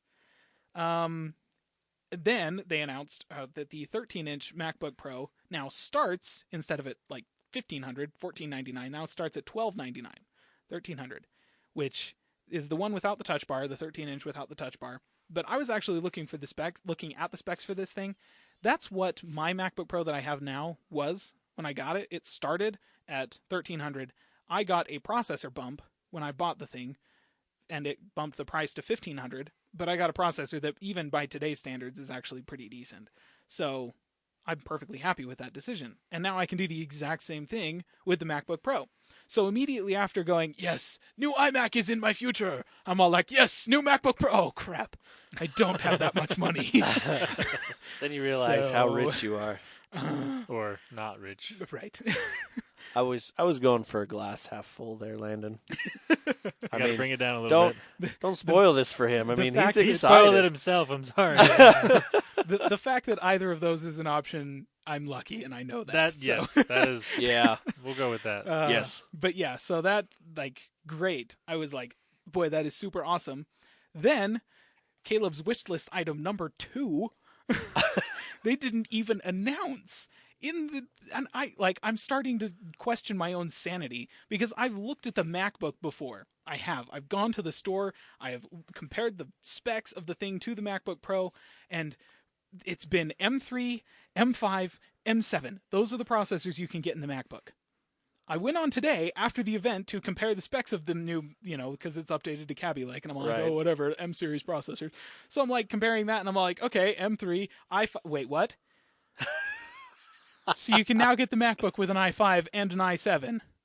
And they didn't say anything about it. I mean, they're really low clocked because it doesn't have a fan Yeah, in obviously. the computer, but still, that's an option. And I'm like, kind of a big deal. what are you going to do with all these options? Like you are on overload holy right crap. now. I just don't even know. I don't even know. Where do I put my money? You're I you're like on The Price is Right with like $1. I just need an audience screaming at me now. So yeah, that was their MacBooks, and it was like, really minor stuff, but that was like 2 of my wish list items for for what they were going to do with MacBooks this year. They did both of them, and now I'm all like, well, crap. thanks. What now, do I do? which do I pick? Ooh. And then there's the iMac. So, options. I have them. That's what you've been wanting, and I'm sure you're not the only one. No, I And know now they for a gave it fact to you. I'm not, right? It's weird. I've wanted options for a long time. Apple is like giving me choices, and I'm so not used to this. It's just confusing and amazing all at the same time. Yes. Yep. Okay, so they finished off talking about Mac hardware by giving us a sneak peek at something. So all of that stuff was available like right now. Like laptops, iMacs, whatever, you can buy them. Like they're on the store, and I think the MacBooks are not shipping until next week or something like that, but you can order them right now. So this next one, they're all like, okay, we can't actually give this one to you yet, but here's a sneak peek of something we're working on. And then they proceeded to give us a video that was all like, okay, so the iMac is black now? That was like, I watched this video and it was basically just panning around a 5K iMac that had a space gray finish on it instead of a silver finish. And Which I was like, want so right. badly. And there are a lot of professionals that I think will be like, yes, I don't want a freaking bright silver shiny thing sitting in my dark room, like Yeah. it draws attention. And so Space Gray, I think, is going to speak to quite a few people. Another thing that I actually noticed from that video that they didn't talk about at all, new keyboard. Wireless keyboard that has a number pad and arrow keys and stuff on the side. Like, all of Apple's wireless keyboards have had all that crap chopped off. Yeah. So now it's there. That's amazing. And it's in space gray. And a black mouse instead of a white one. Ooh, that's So kind of cool. they didn't mention either of those things. They were just in the video for anyone that was paying attention. So that's coming too, evidently. So yes, it's called the iMac Pro because, and it's We'll not leave it only there. it's not only the most powerful iMac ever made. It is the most powerful Mac ever made until next year when they release a new Mac Pro. So it can claim that for a little while. So yes, it is now space gray, has a wireless keyboard with a number pad that is black and a black mouse. And, okay, so we're going to just kind of hammer through this stuff. It comes standard, base model, with an 8-core Xeon processor. It's going to have Radeon graphics in it, but they're going to be the Vega graphics instead of the current generation stuff, which are basically just really massive workstation class graphics. They're not designed for gaming, so it's not going to be a huge gaming computer. It's, for 3D modeling and Right. CAD work and stuff like that. It's going to top out at 128 gigabytes of ECC RAM, which is, holy crap, that's a lot of RAM. And ECC RAM is server class RAM. And holy crap, that's a lot of server class. Anyways, holy. I just, that is the size of the hard drive available in the base model MacBook. I wish you guys can It's see just RAM. see him go at this. This is amazing to see. Just a kid in a candy shop. Yep. Yeah, basically. It was a good day. So They've got root beer flavored popsicles and blue ones. speaking of which, I love root beer flavored popsicles. I know, that's why I said it. So speaking of storage, you can now get the thing with 4 terabytes of SSDs, which Nice. Awesome. I'll take that. It is now the first Mac to ship standard with a 10 gigabit Ethernet port instead of a 1 gigabit Ethernet port, and is going to have 4 Thunderbolt 3 ports on the back, so USB-C ports that are also Thunderbolt ports, in addition to the 4 USB-C or USB 3 ports that are already there, Type A. So Holy nobody can be whining about that. It is going to have the ability, once you have plugged in 4 4K monitors into those 4 Thunderbolt 3 ports, that's, in addition to the 5K monitor that's built into the thing. And evidently the graphics will be able to handle that.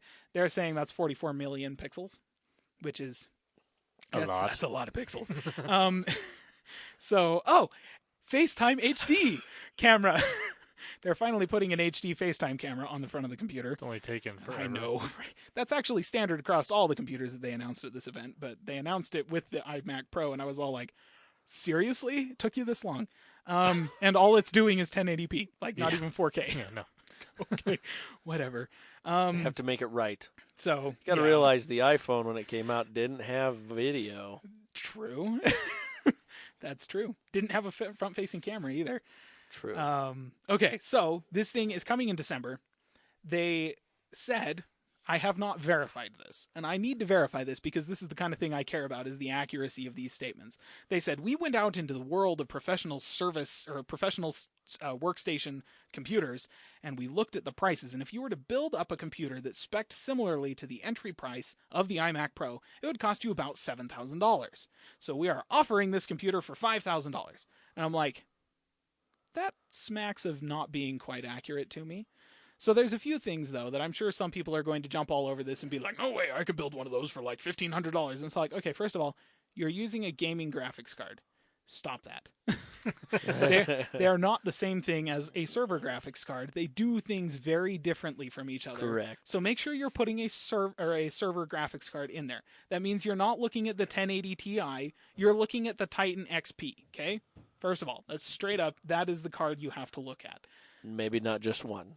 Right. And that's another thing. They didn't really give us a whole lot of detail on what the Radeon Vega graphics they were putting into it would be capable of.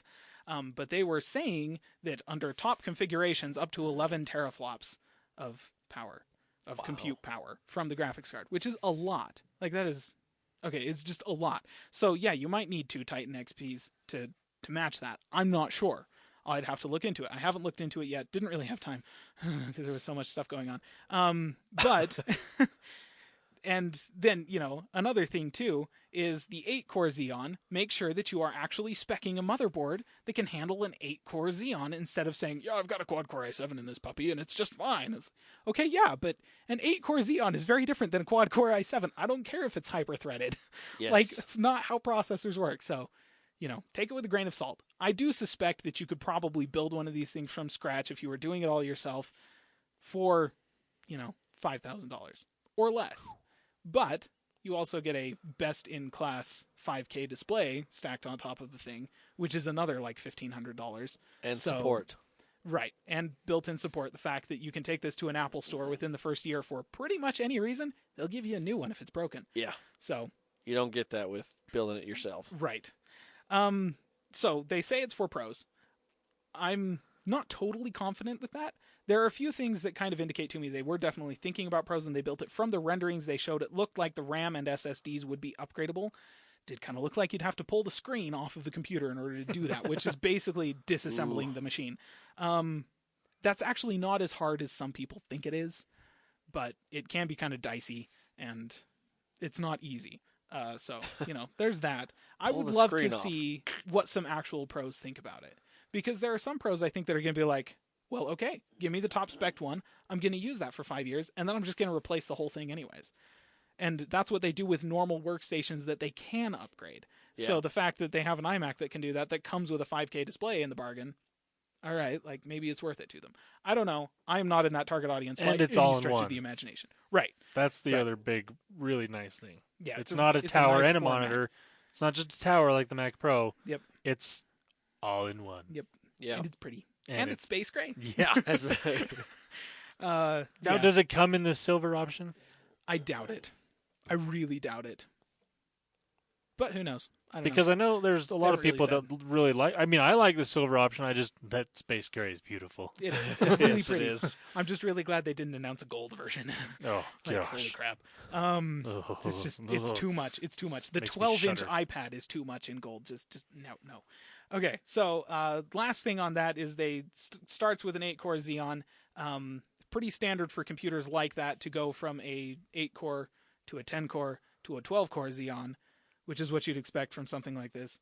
They're actually topping it out at 18 cores, so just for anybody that has enormous amounts of cash to blow, you can spend $10,000 and get one of these things that has 128 gigs of ECC RAM, 18-core Xeon, 4 terabytes of SSD space, and there you go. Like, I don't know what more you could want from a computer. Depending on what the graphics are, I guess. We don't have a lot of detail. Yeah. Built-in 3D printer. Maybe someday. That might come on a phone someday. I'd buy it. Right. I don't think production levels in any place would go down. Look what I can do. I can make that. Sorry. I don't know if that's what a 3D printer sounds like, but I'm going for it. They actually like sound an awful lot like old dot matrix That's printers. what I was gonna If you've say. ever, Really? yeah, That's it's like it sounds actually pretty cool. You even have to tear off the little thing on the side. No. oh geez, that's awesome. You kind of do though, depending on what you're printing. Like Yeah. sometimes it prints supports that you have to cut off afterwards. Okay, anyways, that was all of the Mac news. Wow. So And there's more. right, we got to that point in the event, and we had just hit. Gosh, I want to say about an hour and 15 minutes or something like that into the event. Normally these things are 2 hours. Yeah. And so we're all like, whoa, so we got like 45 minutes for iOS or something like that. Okay, we'll see how that goes. So Yes. they jumped into iOS with what we thought was just under an hour left to go. So Tim started the whole thing out by dropping some mad slams on Android. Yeah. Like he does every time. Oh, yeah. He comes out and is all like, it's really amazing that we have 86% adoption rate of the latest version of iOS versus, and then shows the whatever it is for Android. And Which is all wasn't like, was was it not? No. Is it more than 7% He said now? 7%, and as of today, it's actually, or as of even like yesterday, it's at 9.5, which Ah. again isn't great, Ah. but Yeah. it's not accurate. So Right. he was Well, I'm sure fake news. I'm sure the keynote was made more than 2 days ago. But yeah, he does that every time. Yeah. It's not Google's fault. Yeah, no, it's definitely not Google's It's not fault. Google's fault. It is Android handset makers to one extent and freaking Qualcomm. carriers and And like people like carriers. Qualcomm. Yeah, like they just don't have that much control. He then made a turn it up to 11 joke because he was announcing iOS 11, and I groaned like audibly. I bet most people there probably did as well. They clapped. Okay, He's makes him trying. feel good about Give him- himself. He wishes he was Craig. It's okay. Anyways, so then Craig I'm Federighi, right? Yeah. And then Craig Federighi came back out to walk us through the changes to iOS. So we're going to talk a little bit about messages, a very little bit. They redesigned the drawer for stickers, which anyone who has used an iOS device knows that's a pain. So it's being redesigned, so That's a pain. it's better. Messages now have smaller backups, and the backups and a lot of their metadata is now synced across devices, which means that instead of just every, a message coming to every device, if you delete it on one device, it will get deleted on all of your other devices as well, which is nice. So that's nice. Bravo. And then they introduced Apple Pay person to person via messages. So I can now send money to somebody else with an iPhone using messages. I just say, yeah, I want to send them $20, and then authenticate it with my fingerprint, and Apple Pay sends them money. So cool. I don't know how you That's get money pretty cool. that you get into stuff. I would don't assume know. it just links with whatever account you have associated with Apple Pay. Well, Because right, it's the but- same way that Android Pay. You can send money the same way Right. that way. But Right. So I mean, but all they have is my card. Like, so how do they get? Can you send money back into my bank account if all you have is my card information? well, that's how, like, if you get a refund from places and you paid Oh, with a that's card, true. that's how it works That's too. true. Okay. So yeah, that's probably how it works. More didn't- securely, even right, this way, right. because it's Apple. Yep, because Yeah. it's encrypted and it's probably using the same like one-time authentication code and stuff like that is used every time. Yep. So that's good stuff. That's it for messages, which is actually really nice because they just redesigned everything about messages and spent a whole bunch of time on it last year. So they didn't do that again. Thank you. They didn't make 5 messaging apps. No. What? Nope, just one. That's a bummer. Just one this time, okay? Being the Google fan, you need at least 5. Right. Of course. How could I have forgotten? Yeah. Okay. So they talked a lot about Siri. They kind of talked a bit about some of the stuff that's directly related to Siri that got introduced. And then as the event went on, they spent a lot of time talking about the machine learning and stuff like that they've been working on with Siri, which is stuff that they have been doing. Like, this is not new but they're just like, yes, it's getting better. And then showing off some of the ways that it's improving. It's probably like catching up to Assistant and stuff like that. Yeah, I doubt it's passing it because, again, all of the machine learning and actual use is being done on the device instead of being done in the cloud, Yeah. which limits what they can actually do. So it's not going to learn as fast. It's probably not going to learn as well. They said that they put a big push into context awareness and stuff like that. We don't actually have any insight into how that works right now, so I will be sure to keep everyone posted as we discover that Siri still kind of sucks. No, I'm just kidding. Maybe she's okay. She's tolerable now. Yeah. So they made a big deal about Siri being available in 29 different languages, which actually that's a pretty big deal. Like, that is more than any other assistant by far. And that's cool. It's kind of sucks that, like, Siri in English is the best out of those available languages. And it's still not that great. So, but better than nothing for the people that only have access to Siri. So that's good. They made some voice improvements. You can now say sunny in 3 different ways. Siri can now say sunny in 3 different ways, which is nice. They're basically all like, what is the weather for this weekend? And Siri's all like, the weather for this weekend is sunny, sunny, and sunny.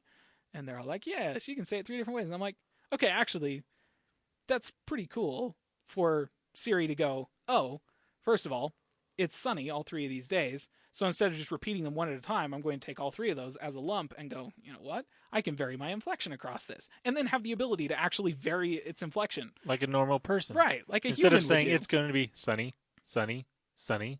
Yes, exactly. Like a robot. Exactly. So sounding a little more natural, a little more human. Pretty cool. And it actually does sound really, really good.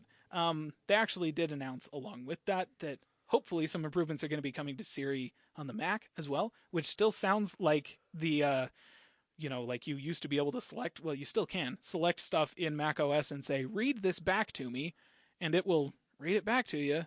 And it sounds like a robot, and it's really awful. And that's what Siri sounds like on Mac OS right now. So hopefully it'll sound a little bit more like the iOS version. So yeah, lots of machine learning improvements. Siri now supports translation, so that you can just say, like, I need something translated, and then say what you need translated, and then Siri will read it out in whatever language you're translating it into. Now, there's only like 7 supported languages for translation right now, so obviously they're going to be trying to build that up, but they went with stuff like Chinese and Japanese and German and Spanish and some of the more common languages out there. Okay, and Siri now syncs all of her data and on-device learning and stuff, and all the context awareness and the stuff that she's building about you on your phone, that now all syncs to all of your devices. So any device you've got that has Siri now is going to benefit from the on-device learning and the interactions that you do with your other devices. So they made a big stink about how they're not looking at any of this data on their servers. It all happens on device. They're just sending the data, and it's end-to-end encrypted. It's really secure and all that stuff. But again, like, trying to leverage some of the ability that Google has by doing their processing in the cloud, by using multiple devices that you own in order to help with the machine learning and stuff that Siri does, which is nice. And that's definitely one way of improving the service. It's obviously not going to improve as fast as Google, but that's better. So, yay. Yeah. Okay. So that's Siri. They made a few minor improvements to appearance stuff in iOS. Control Center is now a single page. Oh, thank you. Yeah. A 2-page control center, which was introduced in the last iOS version, sucks. So, yeah, that's a single page now. It's 3D touch enabled, so that, like, it pops up, you can 3D touch on stuff and get more information about those things, or just interact with it directly. And it actually looks really cool. So, cool. That was good. Good job. The lock screen and notification center are now kind of integrated, so that before, if you pulled up your phone and it showed you the lock screen and there was a notification on it, you could, like, swipe down from the top to get to the notification center, and it would show you other notifications and stuff. They were 2 separate things. Now you can just swipe up on, like, the notification. It pops up the previous notifications. It's just right there integrated into the lock screen. So that's really nice. Let's see. So frame capture for live photos. Ever since live photos were introduced, this was something that people have complained about. Sometimes the photo that it captures is not the photo from that 3-second video that you actually want. And if you, like, force touched on it, you could see, oh no, that's what I wanted. And that's not what you captured, unfortunately. There have been third-party apps that allowed you to pull out those individual frames out of the live photo before, so that was nice. The App Store developers took care of that. I'm sure that the developer of that app was really bummed when he heard that Apple integrated it into their camera app. So, thanks, Apple. So you can now do that. They improved the memories feature in the Photos app as well, just generally improving its ability to recognize situations and stuff that are happening with your life, so that if you have a bunch of pictures from a wedding, it's going to identify them as a wedding, and if you have a bunch of pictures of your pets, it's going to identify them as pets, and then it's going to put together a nice little photo montage of your pets and yada yada yada. And pets at the wedding. Right, pets and weddings. It's just like, here's Way a to montage of confuse wedding it. pets. Dress pets up That in are wedding. married. So, Beat that, Siri. What you got? So yeah, they made a lot of improvements like that. Sounds pretty cool. They also did some stuff for maps, improving just general information in maps, which, yay, that's always nice. We're not going to whine about that. They've introduced mall layouts and airport layouts, so that if you're in an airport or like a large mall or something like that, you can get a map of the inside of that airport or that mall. I don't know how often that information gets updated, but as long as it's getting updated fairly regularly, like, cool. Like, I'm taking a flight this September and going to be in some strange airports, and like, I'd totally be down with being able to pull Airport my phone out and information be is like, hey. definitely a really big deal and really handy to have. Yeah. Because, like, anytime I fly somewhere and even if it's a familiar airport that I've been to multiple times, right when I can access data on my phone, when we're going to the terminal, I'm on my phone. If it's like, if I have a layover, I look up my information and find what gate I need to go to, then I look up the map to know where it is. Sometimes it's not available, so I have to go into the airport, try and find a map that's there, Yeah. and find where that gate is. But having it built into maps is going to be really handy. Yep. So they're obviously starting with bigger airports, Right. but they're promising that they're going to be able to roll these things out by the thousands once they get started.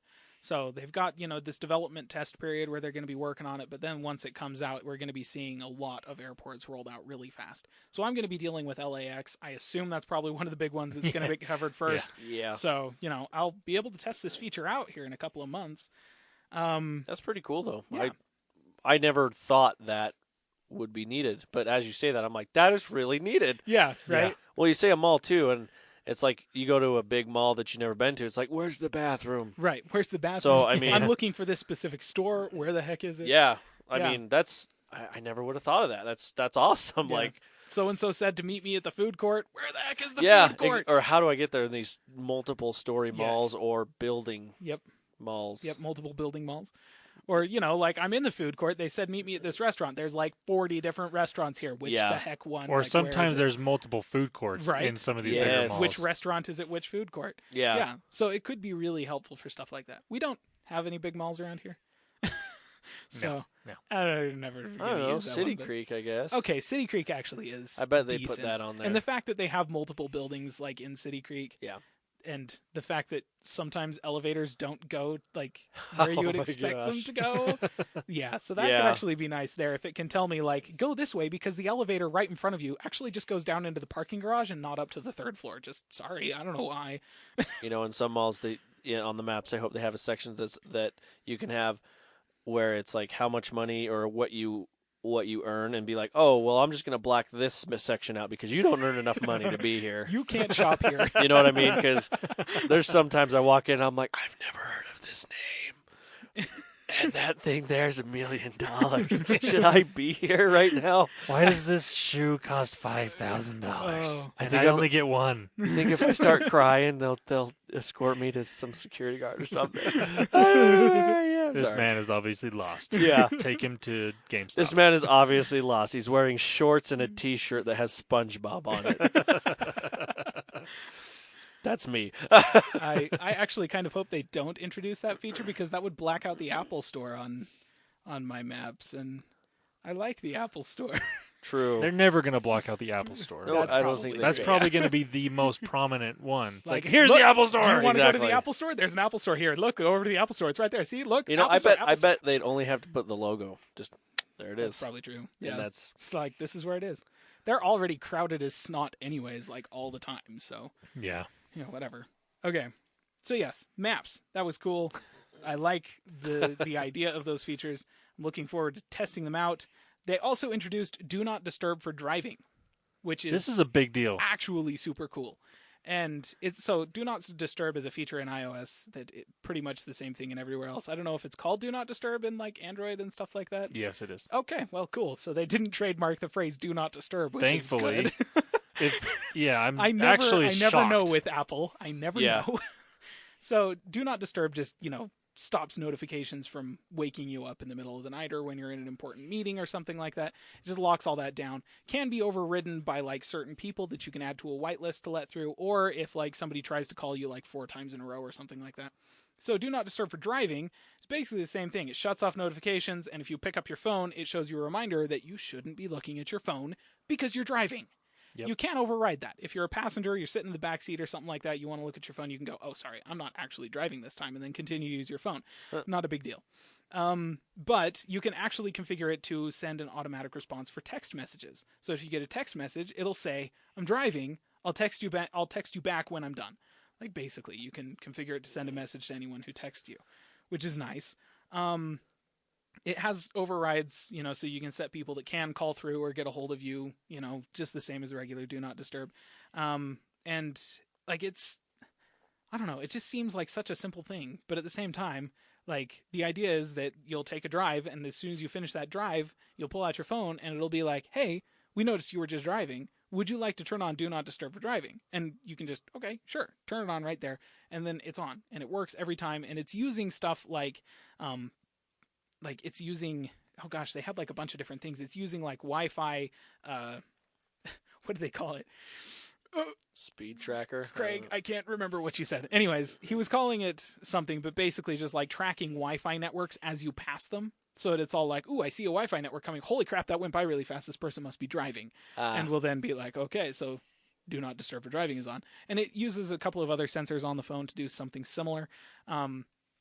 So, it just restricts you from using your phone while you're driving, which, okay, like, cool. Fair enough. This is super awesome. And now, one thing actually saves I some was lives. kind of hoping for, and I've heard this from different Apple websites and news places and stuff, is like I like this feature and it's really handy, but I was kind of hoping for something a little further.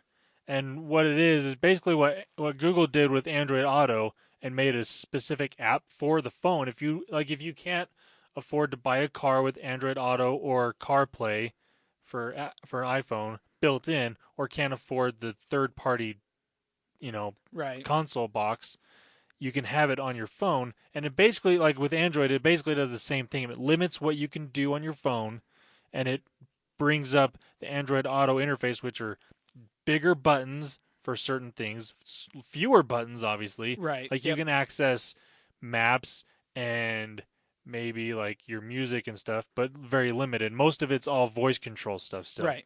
Yeah. And so, like a lot of people were hoping for a CarPlay on the phone, which all you'd have to do is dock your phone, maybe plug it into an auxiliary input or USB input in your, car or something to make it work. But obviously that wasn't there. Right. I'm assuming it might be eventually, especially because Android Auto is, and it's really handy because all you have to do is put it in dock on your phone or in your car, and it just works. Yep. And it's Yeah. really because it automatically pulls up Google Maps. Right. And so if you need navigation anyways, it's There it basically a is. GPS. Yeah. And yeah, like you said, there's a good chance that they could bring something like this out. I mean, what you're describing is an app, which the nice thing about that is they don't actually have to redo iOS in order to do that. So this is the underpinnings. Like if you had a CarPlay app installed, it would just pull that up on top of this Do Not Disturb stuff. Yeah. It's already there. Yeah. So that would be really cool. I remembered what the other thing was. If you connect to Bluetooth when you get into your car, like if your phone automatically connects to your Bluetooth audio in your car or something like that, It'll turn it that on. will turn it on. That's really handy. Yeah. Yep. That was the other thing that they mentioned. I couldn't remember. I just did. So very good. So Do Not Disturb for driving. That one's actually pretty cool. I think that's one of it seems like such a simple thing, but I think that's actually probably going to be like make the biggest difference out of all of the iOS features as far as like people's everyday lives. Yeah. So good. I like it. They also introduced multi-room support for AirPlay. So if you've got speakers that support their new AirPlay 2 standard that they just announced, you can connect to several speakers all at once. You've always been able to do that, but now you can control all of them differently from each other, set different volume levels for each of them, so on and so forth. So, cool. Moving on. Oh, and actually, all Apple TVs, like 3rd and 4th generation Apple TVs, will support that. at least I think 3rd generation. Oh, okay, maybe just 4th generation. Just to be safe, pretty sure it might actually only be the 4th generation TVs. Could be 3rd too.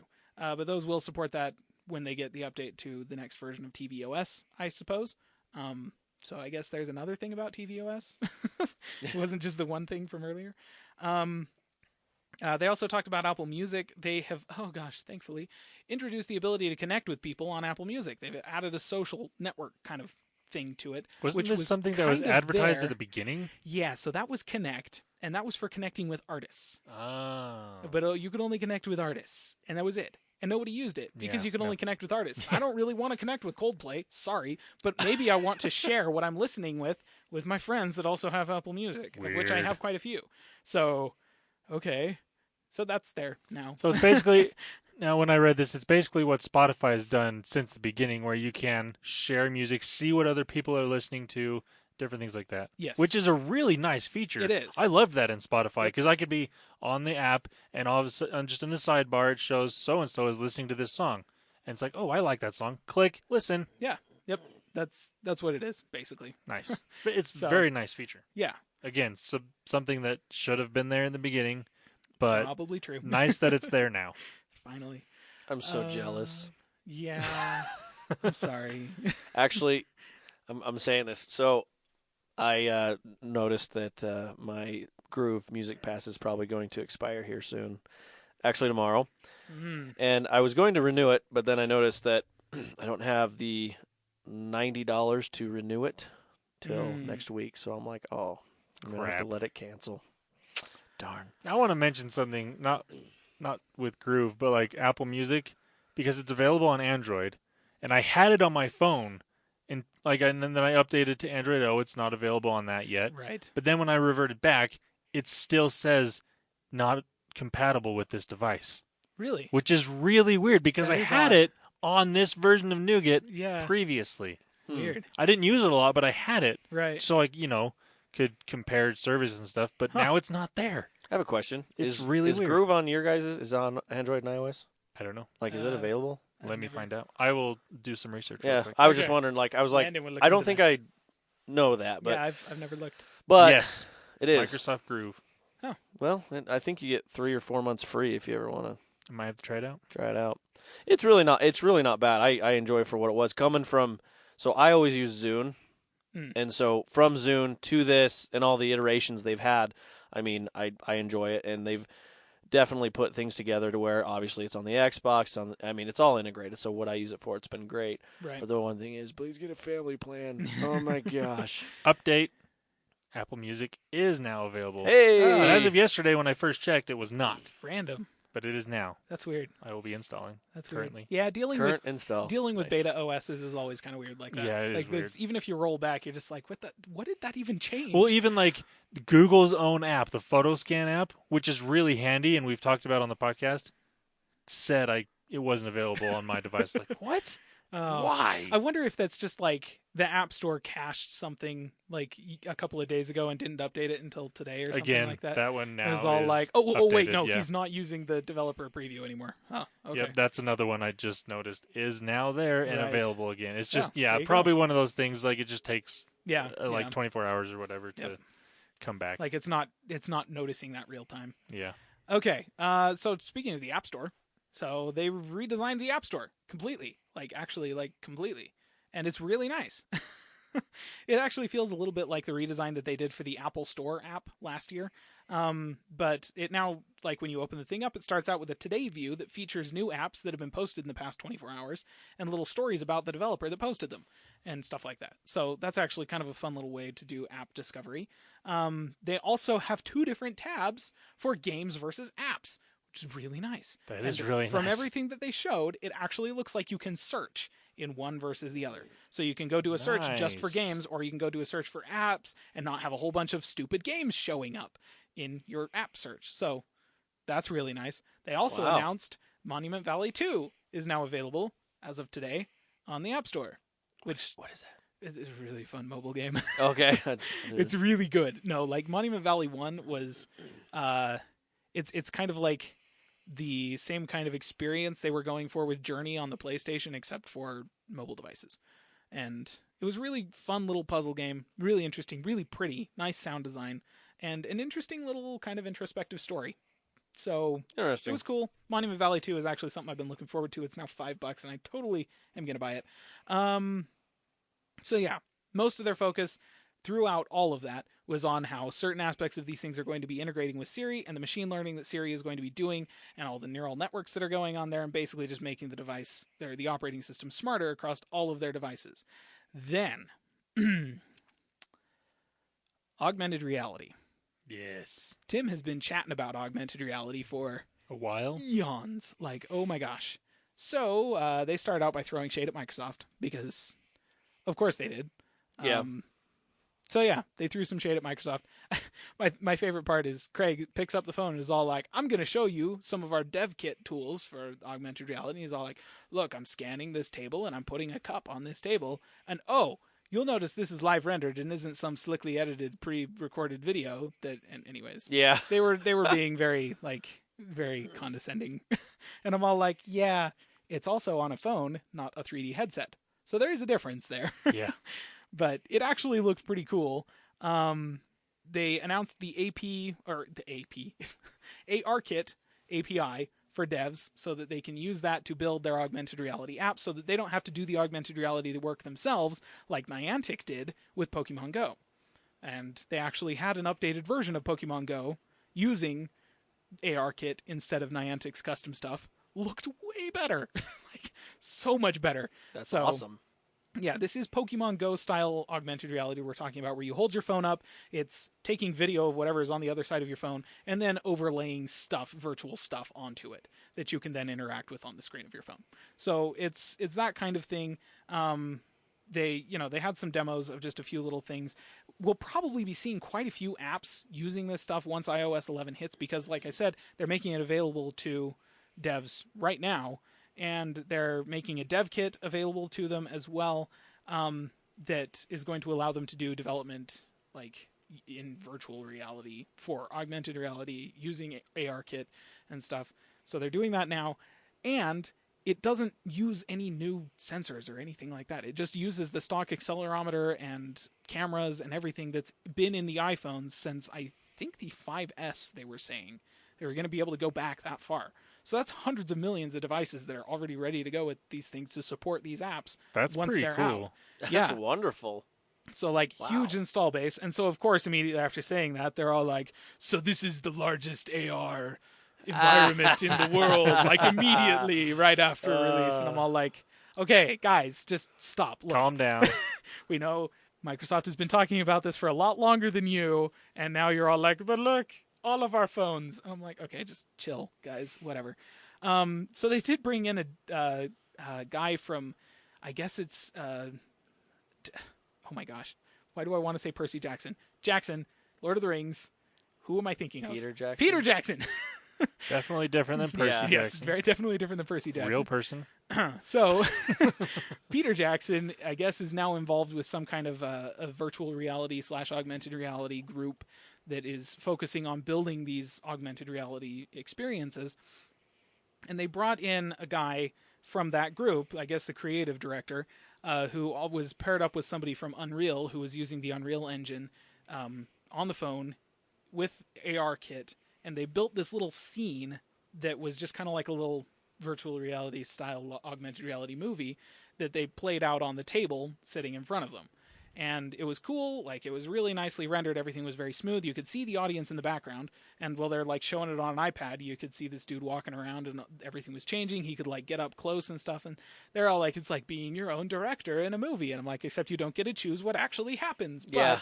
I mean, you get to choose your camera angles and what you're focusing on and stuff like that. And it looked pretty cool. So it was a fun little tech demo.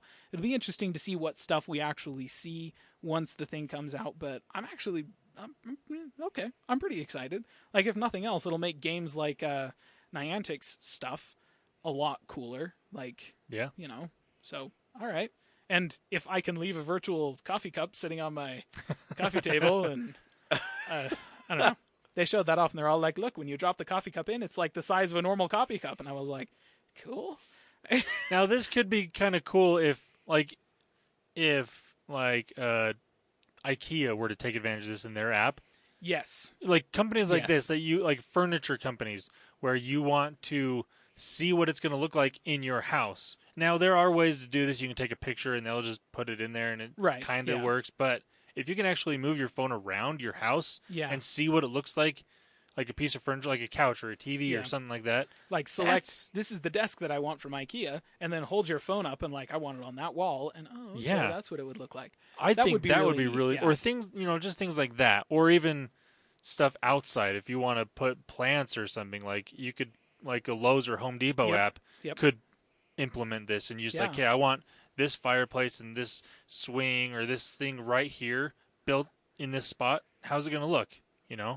That Well, could be really cool. And I actually just thought of this. Like, what if you had an app that was helping you pick plants for your landscaping or something like that, that was showing you not only what the plant looks like now, but what it will look like in the spring and what it will look like in the summer, what it will look like when it's fully grown, so that you don't actually accidentally buy a tree that's going to knock your house over or something like Yeah. that. So, okay, yeah, like, that's cool. I hadn't thought about that before. Yeah. There you See, go. that's where stuff like this, I think, could be Yeah. really Yep, cool for sure. the average consumer. Yep. Because obviously people like us are going to take advantage of Right. the yeah, more it's- in-depth type stuff, but And I'm sitting there thinking, boy, it would be really cool to watch movies like this. But, that's not how most people are going to use this. well, so. at the same time, you can do that with VR headsets, and Yeah, it's very inclusive. And that's the downside to a lot of these VR experiences. Right. It's very much By yourself. yourself. Now, companies have made it easier. Like you can now, I believe, Chromecast what you see on a Daydream headset, and other people can see what you're looking at. Mhm. But Yeah. that's Yeah. still not quite as Yeah, what would actually be kind of cool would be if you could have a whole bunch of people with their phones that could like somehow sync up an experience across an app, so that they're all looking at the same thing, just from the perspective of their little window into that world. So It's you could be coming. there with a group of friends and walk around and like look at all this stuff. it is coming, I think, and it's kind of already here. For like we talked about it with Google I/O, they announced the AR thing for expeditions for classrooms. Oh, right. And that's right. it's I basically the remember same now. thing. They have a bunch of phones Yeah. that you have something set somewhere and they can all walk around and they're looking at the same Right. thing, just different perspectives. Yeah. Now, Yeah, if they okay. could implement that built into Android or built into iOS Mhm. or like Windows, just like, you can have this on all platforms and it just works. Yeah. That that now would be really that cool. I think that's where it's going. It's going Right. to take a while Right. again. This is just stuff we're hoping for. And I think, Yes. like I said, I think it's going to happen. It's just going to be a couple years out. Yeah. Yeah. Okay. So, so in the middle of their iOS presentation, they broke and brought in some hardware folks to talk about the iPad Pro, because iPad features are also a thing. So there's an all new iPad Pro, kind of. So it's it's the 10.5-inch screened iPad Pro that we were expecting. Yeah. It's basically replacing the 9.7-inch iPad. It's this same physical size, pretty close to about the same weight. And then there were some upgrades, but the upgrades are the same for the 10.5-inch versus the 12-inch. So, like, all the iPads are going to be the same, just one of them has a 10.5-inch screen and the other one has a 12-inch screen. So you can get the smaller form factor. It now has a bigger screen. Now, are they getting rid of the 9.7-inch option? They didn't say. I haven't Or actually they're just looked at gonna the make it store cheaper? yet. They might just make it cheaper, which, would be nice because, holy crap, Apple Pencil support. I'd be all over that. Yeah. Okay, so here are the specs for your new iPad Pros. Super nice display. So they brought the really high quality color display from the 9.7-inch iPad Pro that had it before. So they brought a lot of that True Tone technology with. You're going to have a full-size keyboard on both of them now instead of just on the larger one. The screen refresh rate on these things is now 120 hertz instead of 60 hertz, which Damn. is like, holy crap. That's awesome. Yeah. Woo, boy. Which is to be expected for a pro tablet that you're Right. what Yes. the market they're pushing for is, rendering Yes. visual things on the Oh, yeah. screen. You kind of need Yep. that refresh rate to Fast be a little refresh better. rate is important. Yeah. It's like, gaming level monitors or really high quality professional monitors have on a 120. tablet. Yeah, but like on a tablet, do any other tablets have 120 megahertz refresh rate? I don't know. I'm not aware of any. The only one I No. can imagine would potentially be the Surface, but Yeah. they don't. I don't think. I don't right? think so. No, not that I. Because the aware Surface of. is obviously Yeah. going for kind of the same market Right. with the pen and stuff. Yeah. So it's the only one I'm aware of. So that's pretty cool. They're also touting that the Apple Pencil now has industry best latency at 20 milliseconds. I don't actually know how they define industry best in this case, but 20 milliseconds is really freaking fast. So sure, I don't know. Take that, whoever. Whoever, Microsoft. I guess. So I don't know. That's like, the 'cause only they were already bragging about it being faster than the Microsoft Pen before. So I'm interested. I want to see like don't a know. comparison video with the new Yeah. Surface Pro with the new pen compared with this. That's right. There is a new pen. Because the new forgot. pen is Well, supposed to be amazing. well, the new pen you can only use the stuff with the Surface Pro, like because the new Surface, like the- you can use it on the older ones. It's just not as nice. right because they Right. actually have Oh, put okay. software and hardware in for the pen on the Surface Pro to Got enhance, it. maximize it. So you may Okay. only be using 80% of the pen on the old stuff. This one brings it to Right. 100. Well, Okay. it's the same thing here. Like this, you can't Yeah. you can't have a previous gen iPad Pro and have it, and it won't be Right. the same thing. 'cause Right. It does require new hardware. It's something in the screen that they've done. Yeah. Like, Yeah. They didn't That- really go into That's why I details. want to see the new Surface Pro with the new pen compared with the new iPad Pro and the pencil to see. Can I ask Yeah. a How they question? Would be interesting. Nope. Does anyone really care? No, so they're People both that- indistinguishably fast, anyways. I just I mean, I have been using Wacom tablets for a long time, yeah. and like on display, like the the Wacom Cintiq series, Yeah. that is a monitor. That actually has like more than 100 milliseconds of lag on it, and it's for the work that I'm doing with it, basically indistinguishable from instantaneous. So Okay. Yeah. I- I just like Well, I can tell like, the pens are nice and everything, but I just feel like yeah, being like my pen's faster than yours is kind of like I'm sure- why are we bragging? Well, I don't for know. the average consumer, this really doesn't matter. yeah, But for the people that rely, like artists or people that use the Wacom tablets for more detailed type stuff, I think this will be a big deal. yeah, yeah. I guess I could see that. Yeah, I suppose for handwriting it might also make a difference because, I write a lot faster than I draw. And Right. so like if I'm jotting stuff down, then I might notice lag. And I've never actually tried that with either of them or with a Wacom, so I don't know. Like I don't know what that looks like, but Yeah. it probably makes a difference to someone. And Again, yeah, for those again, I people, think it's 20% just faster. I the guess. average I don't know. consumer, it's not going to matter Yeah. whatsoever. But for the people that do look at these type of specs when buying a device, it will matter. okay. Because I was just wondering if this is one of those things they're hyping that really doesn't matter to be hyped Yeah, most as people much. it really doesn't. Most yeah. Like I don't know. There's a lot of the things they're hyping. I don't know if they're just But- like, yeah, well, Microsoft. Yes, Kidney punch. like for instance, this is another thing they're hyping that doesn't really matter.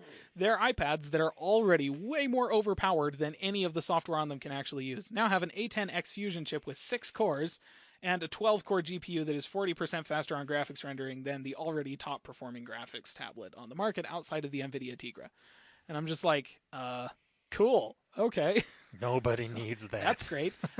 They're still advertising a 10-hour battery life, 12-megapixel rear camera and 7-megapixel front camera, which I believe is an upgrade to the front camera. I'm not actually sure about the Yes, rear. I believe the front camera is better. Yes, I think the rear already had the 12-megapixel camera on it, the same as the iPhone 6s. I want to say. Maybe it's that's like there. how their 12-megapixel cameras got better over 4 years. That could be. I would assume Yeah, they probably wouldn't put the same exact sensor. that's probably true. I mean, it's Apple; they never do that. Yeah. At least where cameras are concerned. So it also has fast charging across the board and USB 3 data transfer rates, still through a Lightning port. So 64 gigs is the starting configuration. They don't have any fewer storage options than that. And the 10.5 inch starts at $649, which is actually not a bad price for this thing. No, It's 64 not gigs too of bad. storage. Add $100 on top of that because you're going to want to buy the pencil. $749. There you go.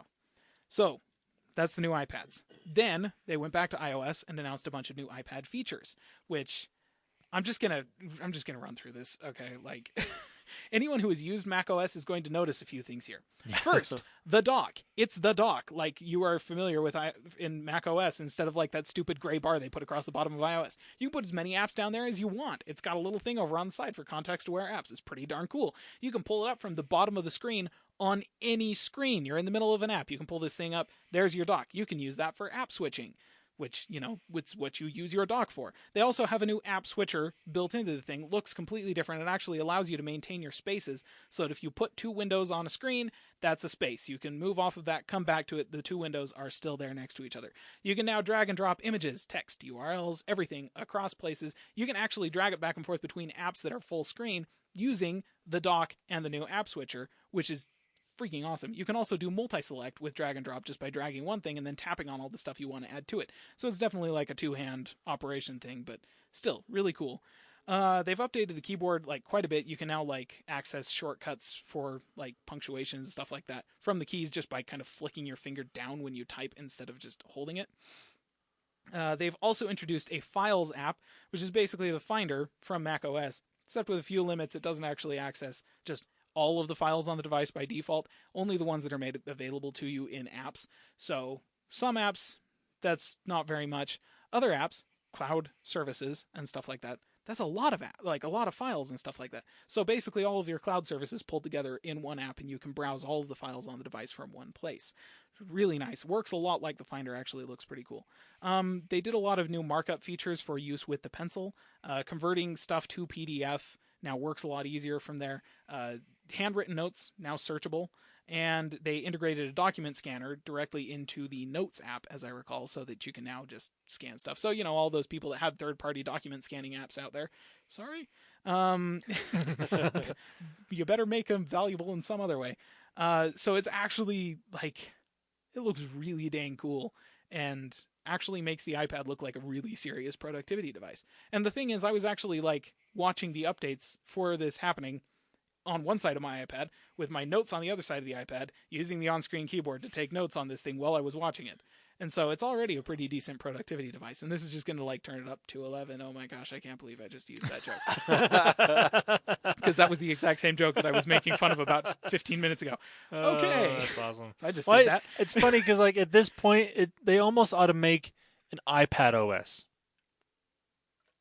Because it's so different from regular iOS on the phone. Yeah, I'd be down with that. It's been over years continually getting more and more different. Yep. But at this point, it's almost its own operating system. Yeah. It's so different. Yeah. It's basically it's funny because I think it's almost turning into what everyone wants on Mac.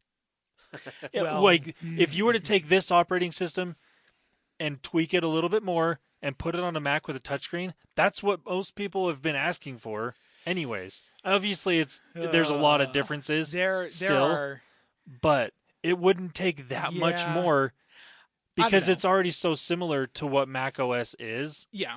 And it's obviously that in-between phase of Mac OS and iOS. Right. And to be fair, it's built off the same technology as Mac OS, so it shares a lot of the foundational parts of Mac OS already. That being said, I kind of like what they've done. I think that you're right. They could probably call a separate iPad OS, and I'd be okay with that. Like, just, my phone is different from my iPad is different from my Mac. That's fine. It allows you to kind of set the tablet apart a little bit more.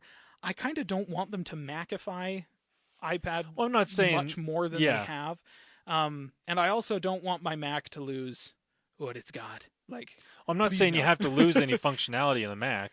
But you would. If you optimize the entire operating system for touch, then you lose a lot of the stuff that you get from the mouse, from the keyboard, from the touch bar, stuff like that. Not necessarily, because it doesn't have to be a fully touch OS. But it's just like Windows. You don't lose any functionality by making it touch. I choose Mac OS over Windows for this exact reason. Well, I know that. But I'm just saying, you're not losing function. Like, I've never used a touchscreen Windows device. I have. And I'm not saying you haven't. I'm just saying I never have, and I'm not losing any functionality. Again, I still prefer Mac OS to Windows, but I'm not losing any functionality from going from one or the other on Windows. This is why I think it's really nice to have the option. Because quite frankly, like if they were to do, if they were to make it so that it's a partially touch-enabled operating system that doesn't lose any of the functionality that exists in Mac OS, some of which requires the use of a built-in keyboard and mouse, that's Windows 10, and I don't like that aspect of Windows 10. That's the thing about Windows 10 that bothers me the most. It was much worse in Windows 8. Windows 10 dialed it back quite a lot, and Windows 10 is much better than Windows 8 as a result.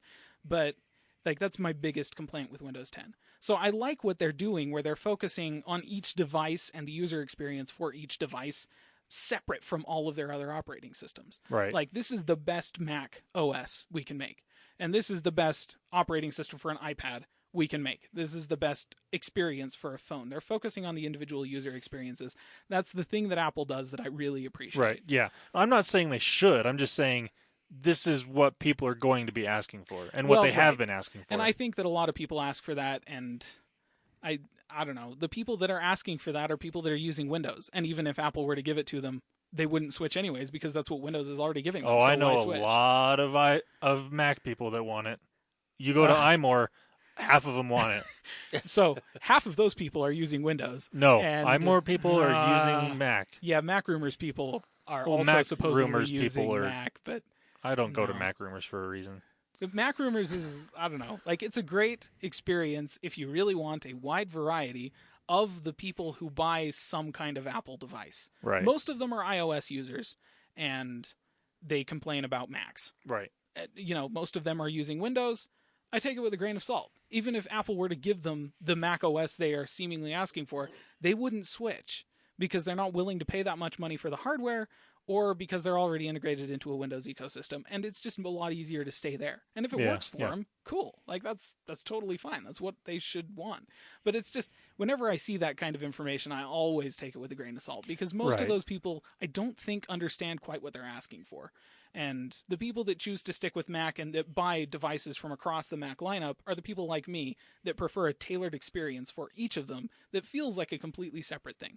And that's just what I like. That's what Apple's giving me right now. So I'm not going to complain. Right. They've really dialed it up with the iPad features for this latest version of iOS, and I think it's going to rock. Mm-hmm. So by this point in the keynote, and at this point of the podcast, we're looking at the 2-hour mark. And is that right? About 2 hours? 2:15. 2:15. Okay. So Tim is about to finish things off. And then he said, we've got one last thing to talk to you about. It was better than the one more thing with the Apple Watch. Still not there. Still not there. It was better. So the one more thing, Siri-enabled speaker that we talked about. Yes. That was rumored. There it is. It is called the HomePod because their emphasis, instead of being on it being an assistant or something like that, or on home automation, their emphasis is actually on music. Yeah.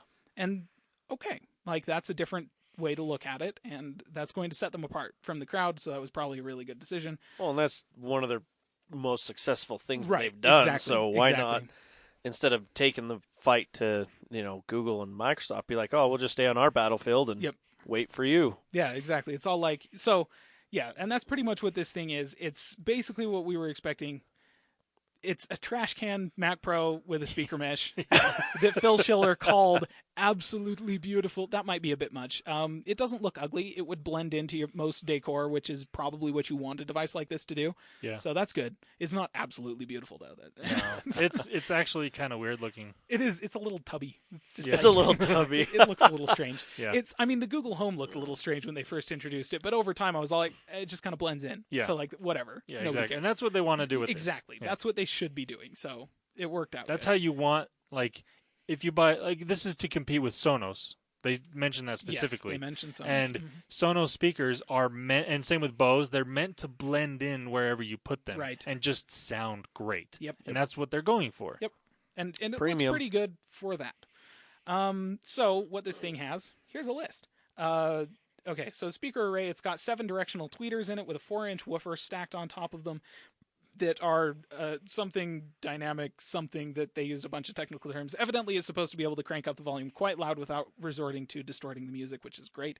It's got spatial awareness features that are powered by an A8 processor, which basically means that it's directing the sound inside of the room and then kind of sensing the size of the room and adjusting the volume for it, and then just, like using the directional tweeters that are on the thing so that the music is always going where the music should go based on where the device has been put inside the room. So that's kind pretty of cool. So if you have it in a corner, it'll try and play. Right, it'll play out into the room instead of blasting a whole bunch of audio into the wall. It'll actually still play audio into the wall, but it'll like Not as much. calibrate Quieter, it. yeah. It'll Yeah. calibrate it so that it's actually only playing the stuff into the wall that like travels faster, so that it bounces off the wall and still gets to you at the time it's supposed to. And so doing stuff like that, like not only just not playing That's as pretty much cool. audio back there, but actually using the wall as a reflective surface to get audio. That's out into pretty the room. cool. So does that. It also supports Siri. So Siri, they obviously talked a lot about using Siri for music playback and the integration with Apple Music, which is, really cool. They then also mentioned, okay, yeah, Siri can also answer your traditional Siri questions just by using the Hey Siri command. Yeah. And that it works with HomeKit and can be a HomeKit hub when you're away from your house using the same Siri stuff. They made a big deal about it not listening until you say, Hey Siri.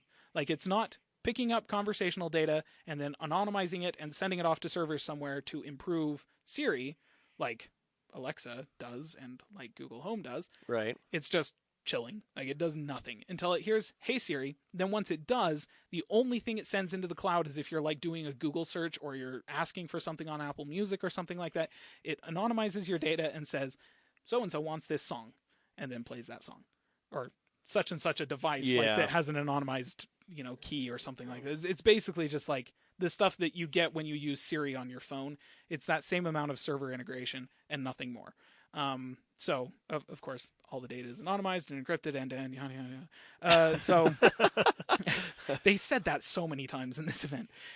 So it's basically like what we were expecting, with more emphasis on music than I guess a lot of people are expecting. They also mentioned that if you get more than one of them and slap them together, they know about each other and will work together to give you the best audio experience in whatever room you put them in. So that's kind of cool. Sounds really cool. It really does. Yeah, so those will be available in December at $350, which really isn't bad. No, it's not terrible. It's kind of like, I mean, you look at like the Echo and Echo Dot and stuff like that. It feels expensive, but at the same time, way better audio quality than those. So you ought to be looking at it's all like, this is a Google Home plus a really nice Sonos system. Slap those two together, and okay, yeah, those actually do cost around $300. So whatever. Even Sonos speakers, you can get them up to $700. It's true, you can more. I don't expect this to be nearly as nice as a $700 Sonos system. No, definitely to be clear. But it should be really nice. Apple has a really good history with creating high quality Apple like branded audio devices. Their headphones have always been pretty good, but even their in-room audio, they shipped speakers with some of their Power Macs and iMacs, like the early ones, that were developed with Harman Kardon and were actually like, they're super nice. And so we can expect something similar quality out of this. Reviews will come in over the next couple of days as people have an opportunity to test some of this stuff at WWDC, which is going on till Wednesday or Thursday. I can't remember. So we might have more information on that next week, but that's it. The other question I have with the speaker, is it going to work as just a general Bluetooth speaker as well, or is it only going to work with Apple devices? I suspect that it will probably work as just a normal Bluetooth speaker, and you'll probably still get some of the like functionality as far as like the room sensing and dynamic stuff that it does with the audio. You actually will probably also have access to most of the Siri functionality too, as long as you have some way to set up an Apple account with Siri. Right. If you don't have an Apple Music subscription, then you're not going to get the Apple Music stuff. But there's actually no reason why you couldn't, at least in my mind from what they said, there's no reason why you couldn't get the thing with an Android phone, use it as a Bluetooth speaker for your phone, and then use Siri if you have an Apple Music subscription with Android to control your music. Right. Just I would think so, because it's like the AirPods. They work better with an iOS device, but they still work great with any other device. Yep. So I wouldn't imagine that they would make it so you can't use this, because that severely limits who's going to be buying it. Yep. I mean, it already is limited to who's going to be buying it just because of what it is. Yeah. Because not a lot of people want, an Echo or a Google Home or, something like this, and they just want the fancy speaker. Right. And I mean, this does help with that, given that it's a better speaker. Yeah. But some people don't care about the assistant aspect of it. They just want the nice speakers. Mm-hmm. So. Yeah. I don't know. It was, like, all in all, it was a nice little cherry on top of a really kind of packed event with a whole bunch of stuff, that new computers that I want to buy, new iPads that I want to buy, new operating systems I'm really excited about coming to my existing computers and iPads, for crying out loud. Yeah. And like, honestly, it seems like the only thing that kind of got shafted was just talking about the iPhone in general. Like, iOS stuff was related to the iPhone, but most of the cool iOS stuff It's for was the for iPad. the iPad. Yeah. And so it's like, wow, for once, the iPhone got shafted. Yeah. It never happens. Yay! So it was really refreshing, and it was a great event. I'm quite happy. Very and nice. that is all I have to say, finally. Man, that was you were amazing. giving me crap about Google I/O. Was I You really went for giving longer. you crap? Oh yeah. Oh, Both yeah. of you were. Go back and listen. It was there. Oh, yeah, we were giving you crap. This was longer. But it's okay. It was good. No, I it's... like this They stuff. had new laptops and desktops and iPads. Well, you just got your options and you wanted. speakers. And so, Yeah, like, Seriously. you can definitely tell how exciting that is. Like, They really could have made this easily into 2 or maybe 3 events. Yes. And they put it into 1. And traditional Apple would have done that. Yeah. So the fact that this was non-traditional Apple on display today, yay, that was pretty cool. Yeah. So yeah, Very cool. that's it. That's WWDC in a nutshell. Mic drop. Mike, I'm out. Losing don't my drop your voice mic, also. please. Those are expensive. He can't drop his mic. It's on a stand. It's on I a know. stand. Whatever. That would Just take a kick lot it. of work. Anyways. So, very good. That's our podcast. Unless anybody else have anything else we want to mention? Oh, there was something I want to mention. Actually, this is not news. This is just Wow. going back That to was pretty good. our cookies conversation. All right. I did look it up, Ah. and the answer it is giving me, it says, some people believe... Okay, this is nothing definitive. This is just what people think. Some people believe that cookies got their name from magic cookies, which are part of the Unix and operating system. Or, it's just... Anyways, I'm just reading what it says. Many people believe that the name originates from the story of Hansel and Gretel, who were able to mark their trail through a dark forest by dropping cookie crumbs behind them. I think both options are stupid. Yeah. It makes more sense with the Unix thing, Yeah. but again, both options are stupid. So are they calling Windows a witch? I knew that. Look at that. That's funny. There you go. You said it. I know. That's what made it even funnier. Nice. You were thinking it. No, just kidding. I actually wasn't thinking that. I'm not that clever. At least not right now. I was just dwelling on how stupid those answers were. Oh, I'm just trying to make it better for you. Well, it You're definitely welcome. did. Thank you.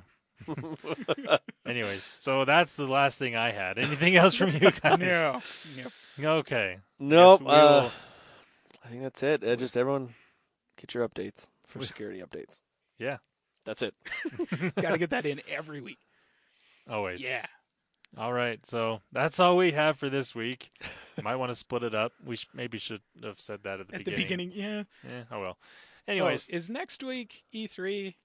Oh. Because you may want to split that one up also. Just gonna say that right give now. you a heads up right Yeah, now. that's coming too. Well, that's gonna. Well, Okay. Whose events? we'll eat I know Microsoft is actually gonna be Sunday, Sundays. so we'll be able to talk about that quite a bit. And Most there's other stuff gaming is going to 'cause be after. Bethesda. I'm thinking of Yeah. all Sunday. I know Bethesda Sunday, Microsoft Sunday.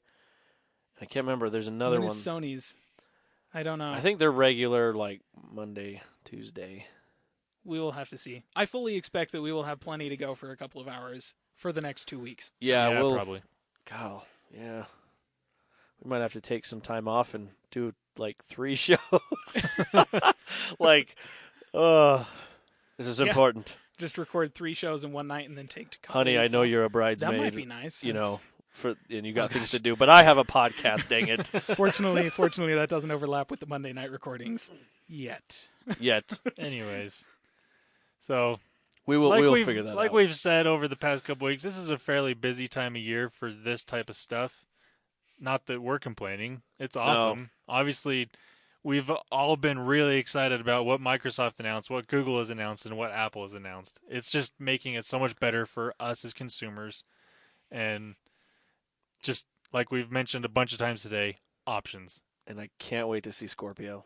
Yeah. If they don't show it, I'm going to freak. I want to see it. I actually wouldn't be surprised if they didn't show something.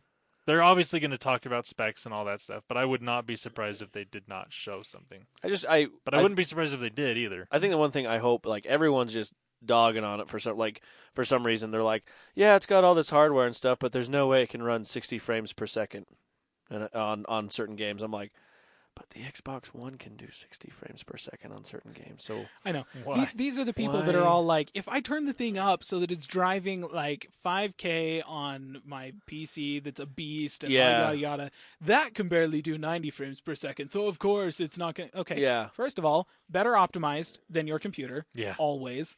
Second of all, they're not going to be running as many pixels as you are for whatever reason. Like, it's, it's probably not going to be quite as high quality as the super high-end PCs. Yeah. Because it costs a heck of a lot less money, I'm just curious. I think the big thing, I hope they talk about spec, they show a lot more, and I'm kind of hoping they talk about price. I want to see the price.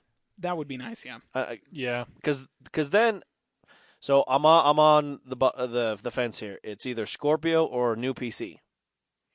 And if they can tell me and sell me on the price, because basically I have a decent PC that I'm like, okay, I can do all my things on there except for the major gaming that I want to do. And honestly, it's like you said, if I just get the Scorpio and I got most of my Xbox, in the Xbox ecosystem, most of the games are on that and not on the Windows Store to play anywhere just yet. That's where I want to go with that. Yeah, exactly. But the PC I have, I'm like, I can do all my documents. I can do everything else on it, which is fine. So that's kind of where I'm like, okay, give me the price, and then I can kind of, Until a company tells you a price, you can't make decisions on stuff like that. Yeah. I don't know. I wonder if they will give a price this early, because where it's not coming out until end of the year. They've done it, I think, for most of the consoles. We got a price for the iMac Pro and the HomePod, and neither of those are coming out till December. Yeah, so I think this is the price. This is the reveal. I think it's going to be everything, and I bet that's most of the show. Granted, they'll have like, oh, by the way, we'll have some other special games for this or something. They always do that. All of them do. New Halo, numbered series. I heard that they're Probably. not Bungie. 343. They have talked that they're like, yes, we screwed up and didn't put a lot of Master Chief in Halo 4. We're sorry. So we're gonna try and make Halo, the next, or Halo 5. I'm sorry. Right. And then Halo 6, we're gonna try and make it better. But as I've heard, a lot of people they ask the developers and they're like, no, not really. They haven't really come out and been like, we're gonna hold off till E3 to say anything. It's more of like, right, we're not really working on Halo, but that's really interesting to me that they say they didn't put enough Master Chief in Halo 5 because they replaced him with Nathan Fillion, and I'm like, that's a good trade. Like, I'd rather have a character voiced by Nathan Fillion than Master Chief. That's just me, maybe, but like, I guess what the folks that were not Master Chief had Nathan Fillion with them, and he was always talking, and I'm like, okay, that's cool. Let's make this happen. He's hilarious. I love this guy. So we'll see. We'll definitely see what's going on. Obviously, I'm really excited for the Shadows of Mordor, Shadows of War. Like, yeah, see what that. I got into that series way late, and like I said, this way beginning of the podcast, I was like, I got into that, and I was like, this was a really good game. And it's like, as soon as I finished it, like, by the way, number 2 is coming out. I'm like, super. So I played that just right in time. So there you go. Very nice. But hopefully next week or the week after, I will be messing on a Switch. So exciting. Very cool. Anyway, so okay, we should be done. We can continue this. So, yeah, like we said, there's probably going to be a lot of stuff next week, and then the week after that, and we're excited. Accordingly. Yes, plan accordingly. It's going to be fun. A lot of good stuff in the gaming world. Oh yes. So poor Landon's going to be kind of bored. I am going to be bored, but that's okay. Whatever. There's going to be so many mobile games or something. He's going to be like, look, Outlaws Adventure 2. Zynga's going to be there. Zynga. He's going to be like, yeah, look at all this crap. Candy Crush. I play like 5 games on my phone, and none of them are really, super fancy games. We'll let you talk about if Nintendo says anything about mobile games. There you go. How's that sound? They bring Mario Kart. Okay, now I just remembered something else. Motorola announced a new phone. Right. It was the Moto Z Play Fancy. I don't know, something stupid, some long name that nobody cares about. But they also introduced new Moto mods, and one of which is a gamepad. It basically turns your phone into a Switch. Yes. Good stuff. No, Good and stuff. like this is. It looks awesome. It's basically like what Sony tried to do with the Xperia Play, but way better implemented. I think I saw that. Yeah, that would be really cool. Yeah. and it just snaps on the back of the phone. Which, again, Motorola, what they've done with the Moto mods is by far the best way anybody's done modular phones, and I got to hand it to them. And they're sticking with it, which is even better. That's cool. But yeah, so if you're in the market for a new phone, and this is like a mid-range 500, I can't remember exactly the price, but in that $400 to $500 price range for a phone. But then you get the gamepad, slap it on the back, and mobile gaming, take it to 11. Yeah, twice. That was funny. Anyways, that is going to be the best because joke. I totally used that joke. Yeah, you did. I didn't even catch myself before I said it. I was like halfway through it, and I was like, "What am I? Mouth words? What?" Well, we had to get something new. I mean, it's pretty old to talk about how stuff is on fire now, so we got to move on and turn things to 11. Samsung has managed not to blow anything up for a couple of months. Good job, Samsung. Yeah, good on you. And on that note, I'm turning my mic off now. Okay, yeah, we'll be done now. Sorry this is taking a long time for us to end, but that's us. We like to go on tangents. So, again, we'll have more stuff next week on gaming and maybe a little more Apple details and different things like that. So, we will see you then. See ya. Bye.